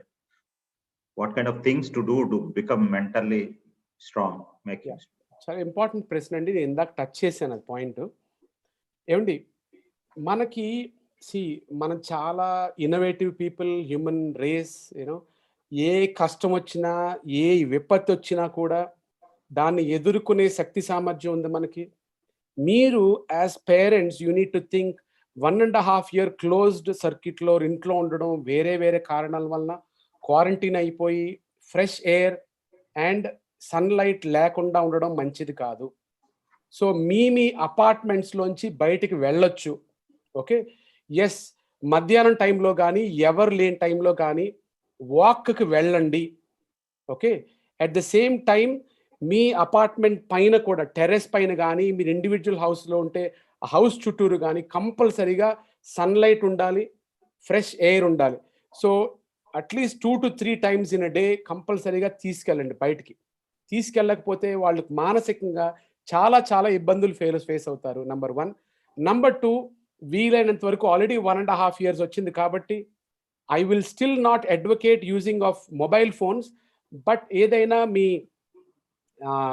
ఇటువంటి sort of webinars లా కానివ్వండి, లేకపోతే Zoom కాల్లో కానివ్వండి, ఆ పిల్లల యొక్క తల్లిదండ్రులతో, grandparents తోటి అట్లీస్ట్ టీవీ కనెక్ట్ చేసి, ఈ జూమ్నే instead of using it on your mobile, TV పెద్ద స్క్రీన్ మీద కనెక్ట్ చేసి వాళ్ళకి కనపడేటట్టు, వాళ్ళ తల్లిదండ్రులు, వాళ్ళ తాత ముత్తాతలు ఎవరో వాళ్ళందరితో కూడా ఇంటరాక్షన్ ఉండేటట్టు చూడండి. These are the basic things that you can do with good diet. Sir, Nageshwar గారు అడుగుతున్నారు, 8 years బాయ్ 2015లో బ్లడ్ క్యాన్సర్ వచ్చింది, బట్ ఇప్పుడు బాగానే ఉన్నారు. కోవిడ్ రిస్క్ ఏమన్నా ఉంటుందా? నాగేశ్వర్ గారు, మీ 2015లో కోవిడ్ వచ్చినా కూడా ఇప్పుడు యాడెడ్ రిస్క్, అప్పుడు బ్లడ్ క్యాన్సర్ సార్, కోవిడ్ కాదు. అప్పుడు బ్లడ్ క్యాన్సర్ వచ్చినా కూడా ఇప్పుడు బాబుకి బ్లడ్ క్యాన్సర్ వచ్చింది కాబట్టి బాబుకి కోవిడ్ రిస్క్ లేనే లేదు. అండ్ ఇంకొక మంచి వార్త చెప్తా ఉన్నానండి. లాస్ట్ ఇయర్ మేము చాలా మంది క్యాన్సర్ పేషెంట్స్ విత్ కోవిడ్ చూసాం, ఈ ఇయర్ కూడా చూసాం. ఒక్కళ్ళు కూడా డెత్ అవ్వలేదండి. అందరూ తగ్గి అందరూ చక్కగా ఇంటికి వెళ్ళిపోయారు. సో ఒకటి, మీ బాబుకి అది రాకూడదని కోరుకుందాం. లేదు కానీ కోవిడ్ రిస్క్ కూడా అందరికీ ఎటువంటి రిస్క్ ఉందో బాబుకి కూడా అంతే రిస్క్. మీకు నాకు ఎంత రిస్క్ ఉందో వాడికి అంతే రిస్క్. సో తగు జాగ్రత్తలు తీసుకోండి అంతే. విటమిన్ టాబ్లెట్స్ కి సంబంధించి 2 ప్రశ్నలు ఉన్నాయండి. అవినాష్ గారు, తర్వాత శివశర్మ గారు, 2 కొంచెం ఇంచుమించుగా ఒకటే ప్రశ్న. ఈ విటమిన్ టాబ్లెట్లు 5 సంవత్సరాలు 10 సంవత్సరాలు ఏజ్ గ్రూప్ లో ఉన్న పిల్లలకి ఇవ్వచ్చా? యా ఏమండి, నార్మల్గా అయితే 5 సంవత్సరాలు 10 సంవత్సరాల పిల్లలకి ఇందాకే ఆన్సర్ చేశానండి. విటమిన్ టాబ్లెట్స్, విటమిన్ సిరప్స్ ఉట్టుట్నే ఇవ్వడం కరెక్ట్ కాదు. ఆ టాబ్లెట్, సిరప్, సి అవ్వచ్చు, విటమిన్ ఈ అవ్వచ్చు, vitamin D, these are all artificial. ఆర్టిఫిషియల్లో ఉన్న quality is poor compared to natural vitamins. Natural vitamins, natural minerals, natural trace elements, natural flavonoids, ఈ 4 కూడా మీకు ఫ్రూట్స్ అండ్ వెజిటబుల్స్లో దొరుకుతాయి. సో నా సింపుల్ సలహా ఏంటంటే విటమిన్ టాబ్లెట్స్ అండ్ వీటి కన్నా కూడా కంపల్సరీగా న్యాచురల్ ఫ్రూట్స్ అండ్ వెజిటబుల్సే కంపల్సరీగా ఇవ్వండి. రోజుకి 4 ఫ్రూట్స్ ఇవ్వండి అండ్ వెజిటబుల్స్ ఎలాగో ఇవ్వండి. అడిషనల్గా ఒకవేళ కోవిడ్ ఉంటే ఈ ఫ్రూట్స్తో పాటు కావాలంటే ఆ additional supplements with vitamin C and ఇది కూడా మనం ఇవ్వచ్చు. అవినాష్ గారి ప్రశ్న, 4 years బేబీకి బ్రీతింగ్ ప్రాబ్లం ఉంది వింటర్ లో. ఇప్పుడు దీనికి ఎలాంటి ప్రికాషన్స్ తీసుకోవాలి కోవిడ్ టైం కానీ మీ సీకి సంబంధించి? సో అవినాష్ గారండి, మీ 4 year బేబీస్కి యూజువల్గా ఎస్పెషల్లీ వింటర్ టైంలో యూజువల్గా మనం అనుకునే చిన్నప్పుడు వయసులో అంటే 1 year లోపు అయితే బ్రాంక్యులైటిస్ అంటాం, ఆ తర్వాత బ్రాంకైటిస్ ఆర్ ఆస్తమా అంటాం. వింటర్ సీజన్లో కంగారు పడాల్సిన అవసరం ఏమీ లేదండి. ఫస్ట్ థింగ్, ఈ కోవిడ్ వలన ప్రాబ్లం ఏమీ ఉండదు. కానీ మనకి భయం ఏంటంటే నెక్స్ట్ వచ్చే వర్షాకాలంలో మనకి నిజంగా మామూలు వయసులో అంటే వర్షాకాలంలో కానీ శీతాకాలంలో వచ్చినటువంటి దగ్గు ఆయాసం వచ్చినప్పుడు అది కోవిడ్డా కాదా అన్నది మనం సతమతం అవుతూ ఉంటాం. ఎలాగైతే మీకు వరి ఉంటుందో యాజ్ అ డాక్టర్గా కూడా ట్రీట్మెంట్ చేసినప్పుడు లాస్ట్ ఇయర్ ఇంతకుముందు ఈ సిమ్టమాటిక్ ఈ ప్రాబ్లం ఉంది, ఇప్పుడు అదా ఇదా కావాలని చూసుకున్నప్పుడు సింపుల్గా టెస్ట్ తోటి నిర్ధారణ చేయాలండి ఈ దగ్గు దేనికి సంబంధించిందని. సో ఆ టైంలో మీరు ఇన్హేలర్స్ వాడితే ఇన్హేలర్స్ కానీ నెబులైజర్ కానీ అది వాడుకోవచ్చు. దీనివల్ల యాడెడ్ రిస్క్ అయితే లేదండి. కానీ కోఎగ్జిస్ట్ అంటే ఇది ఉన్నప్పుడు దాంతో పాటు ఉన్నప్పుడు రెండిటికి మనం వైద్యం చేయాల్సినటువంటి అవసరం ఉంది. సార్, ఇప్పుడు ఈ లాక్డౌన్ సిచ్యువేషన్ ఉంది, వ్యాక్సిన్ కూడా బాగా డిలే అవుతుంది. గవర్నమెంట్ కానీ వ్యాక్సిన్ మ్యానుఫ్యాక్చరింగ్ సంస్థలు కానీ అన్నీ కూడా ఇంకా ర్యాంపప్ చేసి వ్యాక్సిన్ మార్కెట్లో రావడానికి టైం పడుతుంది అంటున్నారు. సెకండ్ డోస్ వాళ్ళకి కూడా డిలే అయింది. 18 years అబౌవ్ కూడా ఇంకా స్టార్ట్ కాలేదు. మీరు ఇందాక చెప్పినప్పుడు చిల్డ్రన్ వ్యాక్సిన్ ఇంకా టెస్టింగ్ లోనే ఉంది, ఇంకా దాని రిజల్ట్ రాలేదు వాళ్ళకి అడ్మినిస్టర్ కన్నా. సో దీని వల్ల ఇదంతా డిలే అయ్యే అవకాశం ఉందా? ఏమైనా ఎస్టిమేట్ ఉందా ఎప్పటికి రావచ్చు పిల్లలకి? ఇప్పుడు జరిగే వ్యాక్సిన్ ప్రక్రియ ఎస్టిమేట్ చూసినట్టయితే రాంప్రసాద్ గారు, మినిమం మనకి ఎట్టి పరిస్థితుల్లో ఇదే రేట్లో కొనసాగిస్తే బై గవర్నమెంట్ అంచనా బట్టే 2023 అండి, 2023 కానీ దేశం మొత్తం వ్యాక్సిన్ ఇవ్వటం కుదరదు, అస్సలు కుదరదండి. ఇంకా ర్యాంప్ అప్ చేస్తే మేబీ ఎర్లీ 23కి జరగచ్చు. ఎందుకంటే మన పాపులేషన్ ఇస్ 135 crores అండి. ఇప్పుడు వరకు ఎంతమందికి వ్యాక్సిన్స్ ఇచ్చామండి? 8,10,00,000 అండి. ఇప్పటి వరకు 8.1 crores ఇచ్చాం. నంబర్ ఎంత అండి మంది? 135 crores. సో పూర్తిగా ఇవ్వాలంటే it will be 2023. Second point, పిల్లలకి ఇంకా కనీసం టెస్ట్ కూడా చేయలే. లాస్ట్ మంత్ యుఎస్లో అక్కడ Pfizer Moderna vaccine they have trialled it 12 to 18 years గ్రూప్లో. ఫస్ట్ వాళ్ళు రీసెర్చ్ చేసి వాళ్ళకి కాంప్లికేషన్స్ లేకపోతే వాళ్ళకి ఇచ్చేస్తారు. అప్పుడు 5 to 12 years వాళ్ళకి ట్రయల్స్ వేసి వాళ్ళకి కాంప్లికేషన్స్ లేకపోతే వాళ్ళకి ఇస్తారు. తర్వాత less than 5 years, తర్వాత less than 1 year, ఇలా 4 గ్రూప్స్లో ఇలాగ కేటగరైజ్ చేసి వాళ్ళకి వ్యాక్సిన్స్ ఫస్ట్ ట్రయల్ తోటి తర్వాత చేస్తారు. యూ కెన్ ఇమాజిన్ అండి, ఇప్పుడు ఇండియాలో మన కోవాక్సిన్కి approval has been given to do trials only. So ఆ ట్రయల్స్ రిజల్ట్ రావడానికి మనకి 2 to 3 months పడుతుందండి.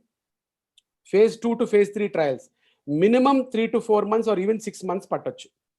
సో ఆ ఫేజ్ లోపలనే థర్డ్ వేవ్ రావచ్చు.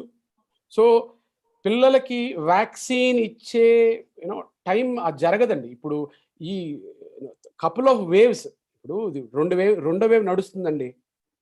ఇంకా థర్డ్ వేవ్ రావచ్చు, ఫోర్త్ వేవ్ రావచ్చు, it could be multiple small waves రావచ్చు. సో వ్యాక్సిన్ వచ్చేస్తుందని అనుకోవటం కరెక్ట్ కాదు.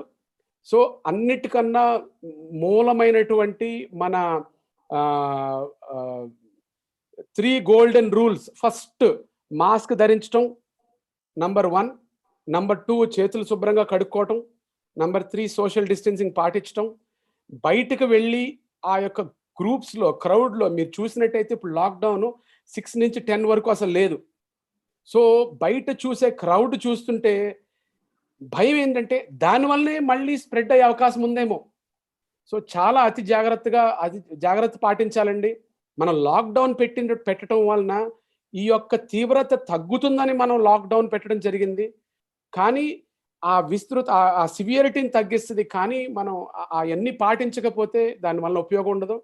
సో చిన్నపిల్లల్లో ఈ జాగ్రత్తలే తీసుకోవాలి. వ్యాక్సిన్ అప్పుడే అందుబాటులో ఉండే అవకాశాలు తక్కువ. నెక్స్ట్ క్వశ్చన్ లోకి వెళ్ళబోయే ముందు ఎడ్ల గీతిక గారు అడుగుతున్నారు, ఎప్పుడన్నా మాకు ఎమర్జెన్సీ సిచ్యువేషన్ లో కానీ ప్రాబ్లం వచ్చినప్పుడు కానీ మీరేమైనా ఆన్లైన్ లో అందుబాటులో ఉండే అవకాశం ఉందా అని? తప్పనిసరిగా అండి. గీతిక గారు, మా హాస్పిటల్లో we have a group of paediatricians అండి. ఇలాగ జనరల్ పీడియాట్రిషియన్స్ ఏమో ప్రొద్దుటి నుంచి ఇన్ఫ్యాక్ట్ ఓపీడీలో ఫిజికల్గా ఉంటా ఉన్నారు. At the same time online consultations చూస్తూ ఉన్నారు. సో అదే కాకుండా మేము ఐసీయూలో కూడా మేనేజ్ చేస్తాం. నేను ఉదయం 8 నుంచి ఆఫ్టర్నూన్ ఆల్మోస్ట్ 1 o'clock వరకు కూడా ఐసీయూలోనే, మా normal ICU, paediatric ICU and COVID ఐసీయూలో అవన్నీ రౌండ్స్ వేసి కౌన్సిలింగ్ అయిన తర్వాత నేను కూడా ఓపీడీలో కూర్చుంటున్నాను. 1 o'clock నుంచి ఫిజికల్గా వచ్చిన వాళ్ళతో చూడటం కాకుండా ఇవాళ కూడా చాలా కన్సల్టేషన్స్ చేయటం జరిగింది. సో చాలామంది that is the preferred route అండి. కంపల్సరీగా teleconsultation is the way forward. ఎందుకంటే 90% మందికి హాస్పిటలైజేషన్ అవసరం లేకుండా మనం చేయాలంటే ఇది ఒక్కటే మార్గం, టెలికన్సల్టేషన్. ఎస్. అవుట్డోర్ యాక్టివిటీకి సంబంధించి డాక్టర్ గారు 2 ప్రశ్నలు ఉన్నాయి. ఒకటి, జూన్ లో పిల్లలు, కొంచెం గ్రోనప్ పిల్లలు 12-14 ఏళ్ల వయసు ఉన్న వాళ్ళు బయటికి వెళ్ళొచ్చా? ఏ జాగ్రత్త తీసుకోవాలి? అంటే ఈ ప్రశ్న బహుశా ఎందుకు వస్తుందంటే మే ఎండ్కి లాక్డౌన్స్ అయిపోయి కొంచెం వేవ్ తగ్గుతుంది, జూన్ లో యాక్టివిటీ మొదలవచ్చు అని. రెండవదేమో 6 years old బాయ్ స్కేటింగ్ చేస్తాడు.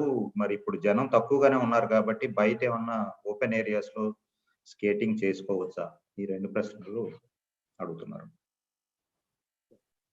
సో ఫస్ట్ క్వశ్చన్కి జూన్లో లాక్డౌన్ పోతే మనం వెళ్ళిపోవచ్చా?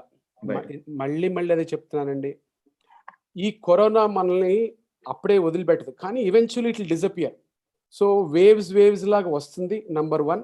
And number 2, apart from coming like waves, ఎప్పుడైతే మనం మన జాగ్రత్తని విస్మరిస్తామో, ఎప్పుడైతే విచ్చలవిడిగా తిరుగుతామో, it is not only second wave, third wave కూడా మళ్ళీ వస్తుంది. సో ఈ జాగ్రత్తలు at least this whole year and next year కూడా ఉంటుంది కూడా, మనకు వేరే దారి లేదు.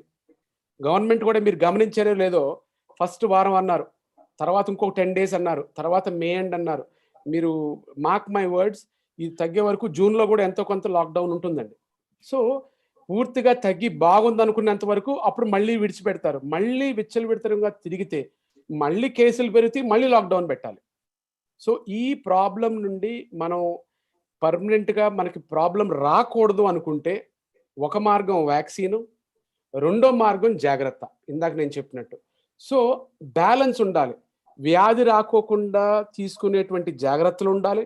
నేను ఇందాక చెప్పినట్టు ఫిజికల్ యాక్టివిటీ ఉండాలని కూడా చెప్పాను. సో ఫిజికల్ యాక్టివిటీని 2 విధాలుగా మనం భావించాలి. ఒకటి, ఇండోర్ ఫిజికల్ యాక్టివిటీని ఫస్ట్ అలవాటు చేసుకోండి. స్కిప్పింగ్ చేయొచ్చు ఇంట్లోనే, మ్యాడ్ ఉంటే, లేకపోతే అపార్ట్మెంట్ ఉంటే మేడ మీద కానీ అపార్ట్మెంట్లో కారిడార్లో కానీ షటిల్ బ్యాడ్మింటన్ ఆడుకోవచ్చు. Okay, there are so many games and we can play. So physical activity ప్రతిరోజు 2 hours ఫిజికల్ యాక్టివిటీ ఉండాల్సిందే. అది నంబర్ 1. సో 1 to 1.5 hours కంపల్సరీగా ఫిజికల్ యాక్టివిటీ పెట్టుకోండి. ఇంకొక 1/2 hour కంపల్సరీగా అవుట్డోర్, అంటే సూర్యరశ్మి మనకు తగలాలి, ఫ్రెష్ ఎయిర్ మనకు తగలాలి. సో ఎప్పుడైతే ఎవరో లేరో, ఆ టైంలో బయటకు వెళ్ళి యాక్టివిటీ చేయొచ్చు. అలా చేయటం వలన బాడీకి మంచే జరుగుతుంది. కానీ యాజ్ ఎ సెడ్ గుమికూడి చేయకూడదు. ఆ జాగ్రత్తలు తీసుకోవద్దు. ఇంటి చుట్టూరు సైక్లింగ్ లాంటివి, లేకపోతే ఇంటి చుట్టూరు నేను చెప్పినట్టు బ్యాడ్మింటన్ ప్లే చేసుకోవటం కానీ, క్రికెట్ ఆడటం కానీ ఇవన్నీ చేయొచ్చు. ఫిజికల్ యాక్టివిటీ ఉంటేనే పిల్లలు హెల్దీగా ఉంటారు. వాళ్ళకి దయించి ఈ యాక్టివిటీ మీద ఎక్కువ టైం పెట్టి ఆ ఇన్సైడ్ ఆ టీవీ రిమోట్లు లేకపోతే ఆ ఆన్లైన్ గేమ్స్ తోటి లేకుండా చూసినట్టయితే వాళ్ళు హెల్దీగా ఉంటారు. ఓకే, ఇంకొక సెకండ్ క్వశ్చన్ ఏంటండి?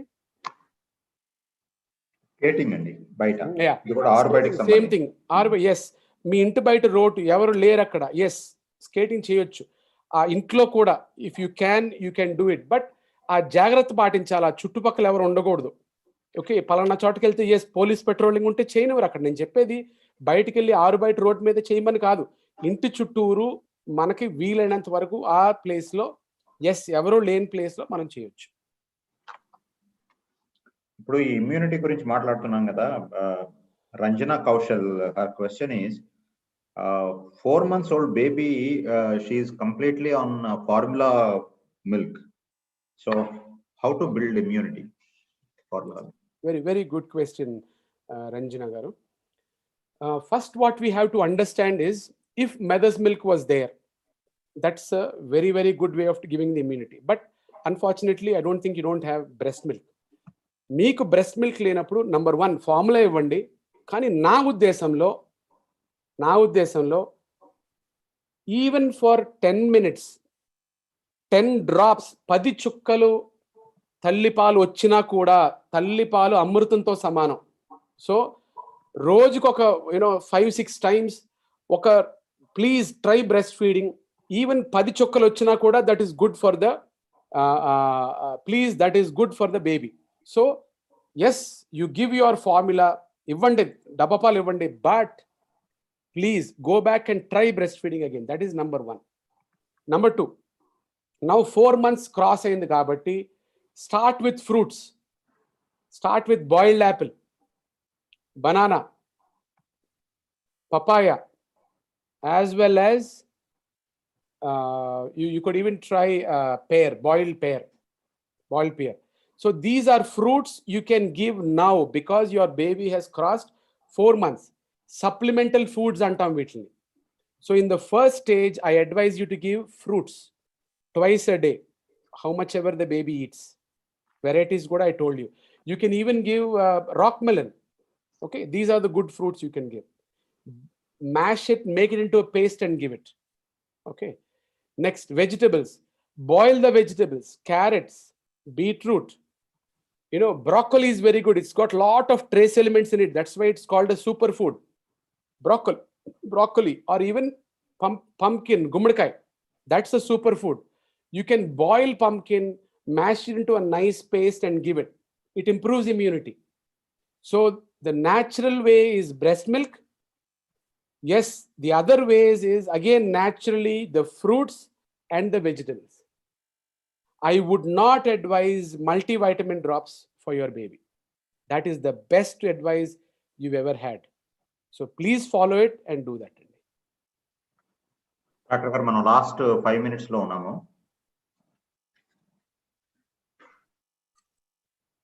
ఇది పిల్లలకు సంబంధించింది కాదా, కానీ షుగర్ ప్రాబ్లం అంటే డయాబెటిక్ కాకపోతే కూడా బ్లాక్ ఫంగస్ వచ్చే అవకాశం ఉందా? యా, వెరీ గుడ్ క్వశ్చన్ అండి. ఒకటి, చిన్నపిల్లల్లో చాలా చాలా తక్కువ. అడల్ట్స్కి సంబంధించింది అయినా కూడా మనం గమనించాల్సింది ఏంటంటే, బ్లాక్ ఫంగస్ ఈ టైంలో రావటానికి కారణం డయాబెటీస్ కాదండి.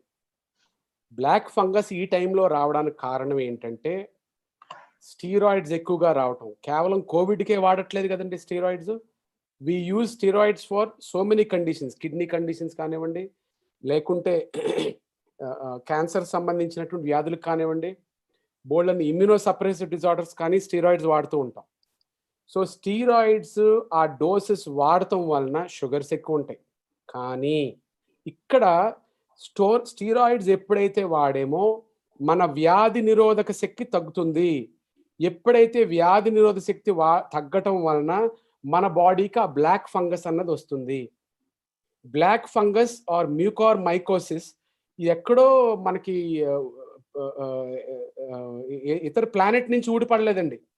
చుట్టుపక్కల ఉన్న మనం పీల్చుకునే గాల్లోనే కొన్ని సంవత్సరాలుగా ఉంది. ఇదేం కొత్త వ్యాధి కాదు. Mucormycosis or black fungus is కొత్త వ్యాధి ఏం కాదు. ఇంతకు ముందు కూడా ఉంది. కానీ స్టీరాయిడ్స్ వాడటం వలన, అదైనా ఎక్కువ మోతాదులతో వాడటం వలన ఇప్పుడు ఎక్కువ వస్తుంది. సో అది మీరు గమనించాలి.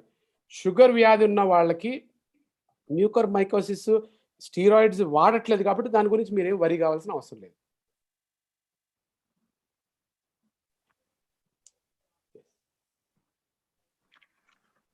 డాక్టర్ గారు, ఇప్పుడు మనం ఫస్ట్ ఫేజ్ లో అంతగా లేదనుకున్నాం, కానీ ఇప్పుడు మరి పిల్లలకు కూడా ఇలా వస్తుంది కదా, వాళ్ళని మనం వాళ్ళు super spreaders or silent carriers అనవచ్చా? యా, చాలా సార్లు లాస్ట్ టైం పాపం పిల్లల్ని వీళ్ళందరూ సూపర్ క్యారియర్స్ అని చెప్పి పిలవడం జరిగింది. In fact I think by research మనకు తెలిసిన విషయం ఏంటంటేనండి, they are not super spreaders in the sense because వాళ్ళకి ఎక్కువ వైరల్ లోడ్ ఉండి వాళ్ళు ఎక్కువ అంటించేసేది కాదు. మీరు చూసినట్టయితే మీరు ఇంట్లో కూర్చుంటారు మీ పిల్లలతోటి, పెద్దవాళ్ళం మనం భార్య భర్తలం కూర్చుని మనం 10 చోట్లకు తిరిగేది మనం రోజుకి 10 సార్లు తిరిగినట్టయితే పిల్లలు ఎన్నిసార్లు తిరుగుతారండి? అదే తిరుగుడు ఇంట్లో మనం 10 సార్లు తిరిగితే వాళ్ళు ఒక 100,000 సార్లు తిరుగుతారు కదండి. సో వాళ్ళ ఓపిక ఎక్కువ, వాళ్ళ ఎనర్జీ లెవెల్స్ ఎక్కువ. వాళ్ళు ఏంటంటే ఇంట్లో పెద్దవాళ్ళు ఉన్నప్పుడు మనం పెద్దవాళ్ళు కలవటం కన్నా వీళ్ళు by nature they have to go run jump meet people. So వాళ్ళ థ్రోట్లో లంగ్స్ లో viral load maybe it's the same as us. On the whole, in fact on the contrary, వాళ్ళకి ACE2 receptors, angiotensin converting enzyme receptors తక్కువ ఉండడం వలన in fact ఈ చిన్నపిల్లలకి టోటల్గా ఓవరాల్గా ఉండేది తక్కువ. బికాస్ చిన్నపిల్లలు ఈజ్ 30% ఆఫ్ ద పాపులేషన్. కానీ last time with 2% of the పాపులేషన్కే కోవిడ్ వచ్చింది. ఈసారి 9 to 10% అనుకున్నాం. సో ఆ విధంగా ఆ ప్రాతిపదికన మనం చూసినట్టయితే మనం అనుకున్నట్టు రాలేదు కదండి చిన్నపిల్లలకి. సో వాళ్ళ స్ప్రెడ్ ఎందుకుందంటే వాళ్ళు అమ్మ దగ్గరికి వెళ్తారు, నాన్న దగ్గరికి వెళ్తారు, బాబాయ్ దగ్గరికి వెళ్తారు, పిన్ని దగ్గరికి వెళ్తారు, అమ్మమ్మ, తాత, నాయనమ్మ అందరి దగ్గరికి వెళ్తారు కాబట్టి స్ప్రెడ్ చేసే అవకాశాలు ఎక్కువ. డాక్టర్ గారు, నాకు కాలాతీతం అవుతుంది కాబట్టి చాలా ఇంట్రెస్టింగ్ గా ఉన్న వెబినార్ ను కూడా మనం ముగించాలి. మీరు దాదాపు మనం 2 గంటల సమయాన్ని దీన్ని కేటాయించాం. మీరు చాలా ఓపికగా వివరంగా ఒక ప్రజెంటేషన్ ఇవ్వడంతో పాటు వచ్చిన ప్రశ్నలన్నిటికీ కూడా చాలా చక్కగా సమాధానాలు చెప్పారు. నిజానికి ఒకళ్ళిద్దరు డాక్టర్స్ కూడా కామెంట్ చేశారు, మీరు మంచి సమాచారాన్ని చాలా వివరంగా అందరికీ అర్థమయ్యేటట్టు చెప్పారని. అందుకు ముందుగా మన కిన్నెరా మెమోరియల్ ఫౌండేషన్ తరఫున, ప్రత్యేకంగా నా తరఫున కూడా మీకు కృతజ్ఞతలు తెలుపుకుంటున్నాను, అందరూ శ్రోతల తరఫున. అలాగే పార్టిసిపెంట్స్ అందరూ కూడా ఇంకా క్వశ్చన్స్ ఉంటేనండి మీరు తీసుకుని నాకు పంపించినట్టయితే I will try to email and send it to them. అంటే ఇంకా చాలా క్వశ్చన్స్ ఉన్నాయని డాక్టర్ గారు అర్థమైంది నాకు. మీరందరూ కూడా ఇప్పటిదాకా ఓపికతో ఉండి చాలా ప్రశ్నలు మీ అనుమానాలు నివృత్తి చేసుకోవడానికి అడిగారు. సాధ్యమైనంత వరకు అన్ని ప్రశ్నలు మనం తీసుకోవడం జరిగింది.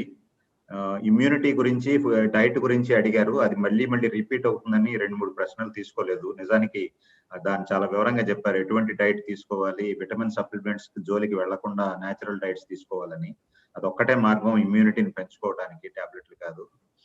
సో అందరికీ మరొకసారి కృతజ్ఞతలు తెలుపుకుంటూ, అలాగే ఇటువంటి మంచి వెబినార్ ని ఏర్పాటు చేసినందుకు ట్రస్ట్ అధ్యక్షుడు కంఠంనేని రాజగోపాల్ కూడా మా కృతజ్ఞతలు తెలుపుకుంటూ, ఆయన అభినందిస్తూ ఈ సమావేశాన్ని ఇంతటితో ముగిస్తున్నాము. మరోసారి మరొక ఇంట్రెస్టింగ్ టాపిక్ తో మనం కలుసుకుందాం. రాజా. థ్యాంక్ యూ పార్టిసిపెంట్స్ కి, డాక్టర్ గారికి, రామ్ ప్రసాద్ గారికి బాగా ఆర్గనైజ్ చేసినందుకు. Okay, thank you very much అండి. దీంతో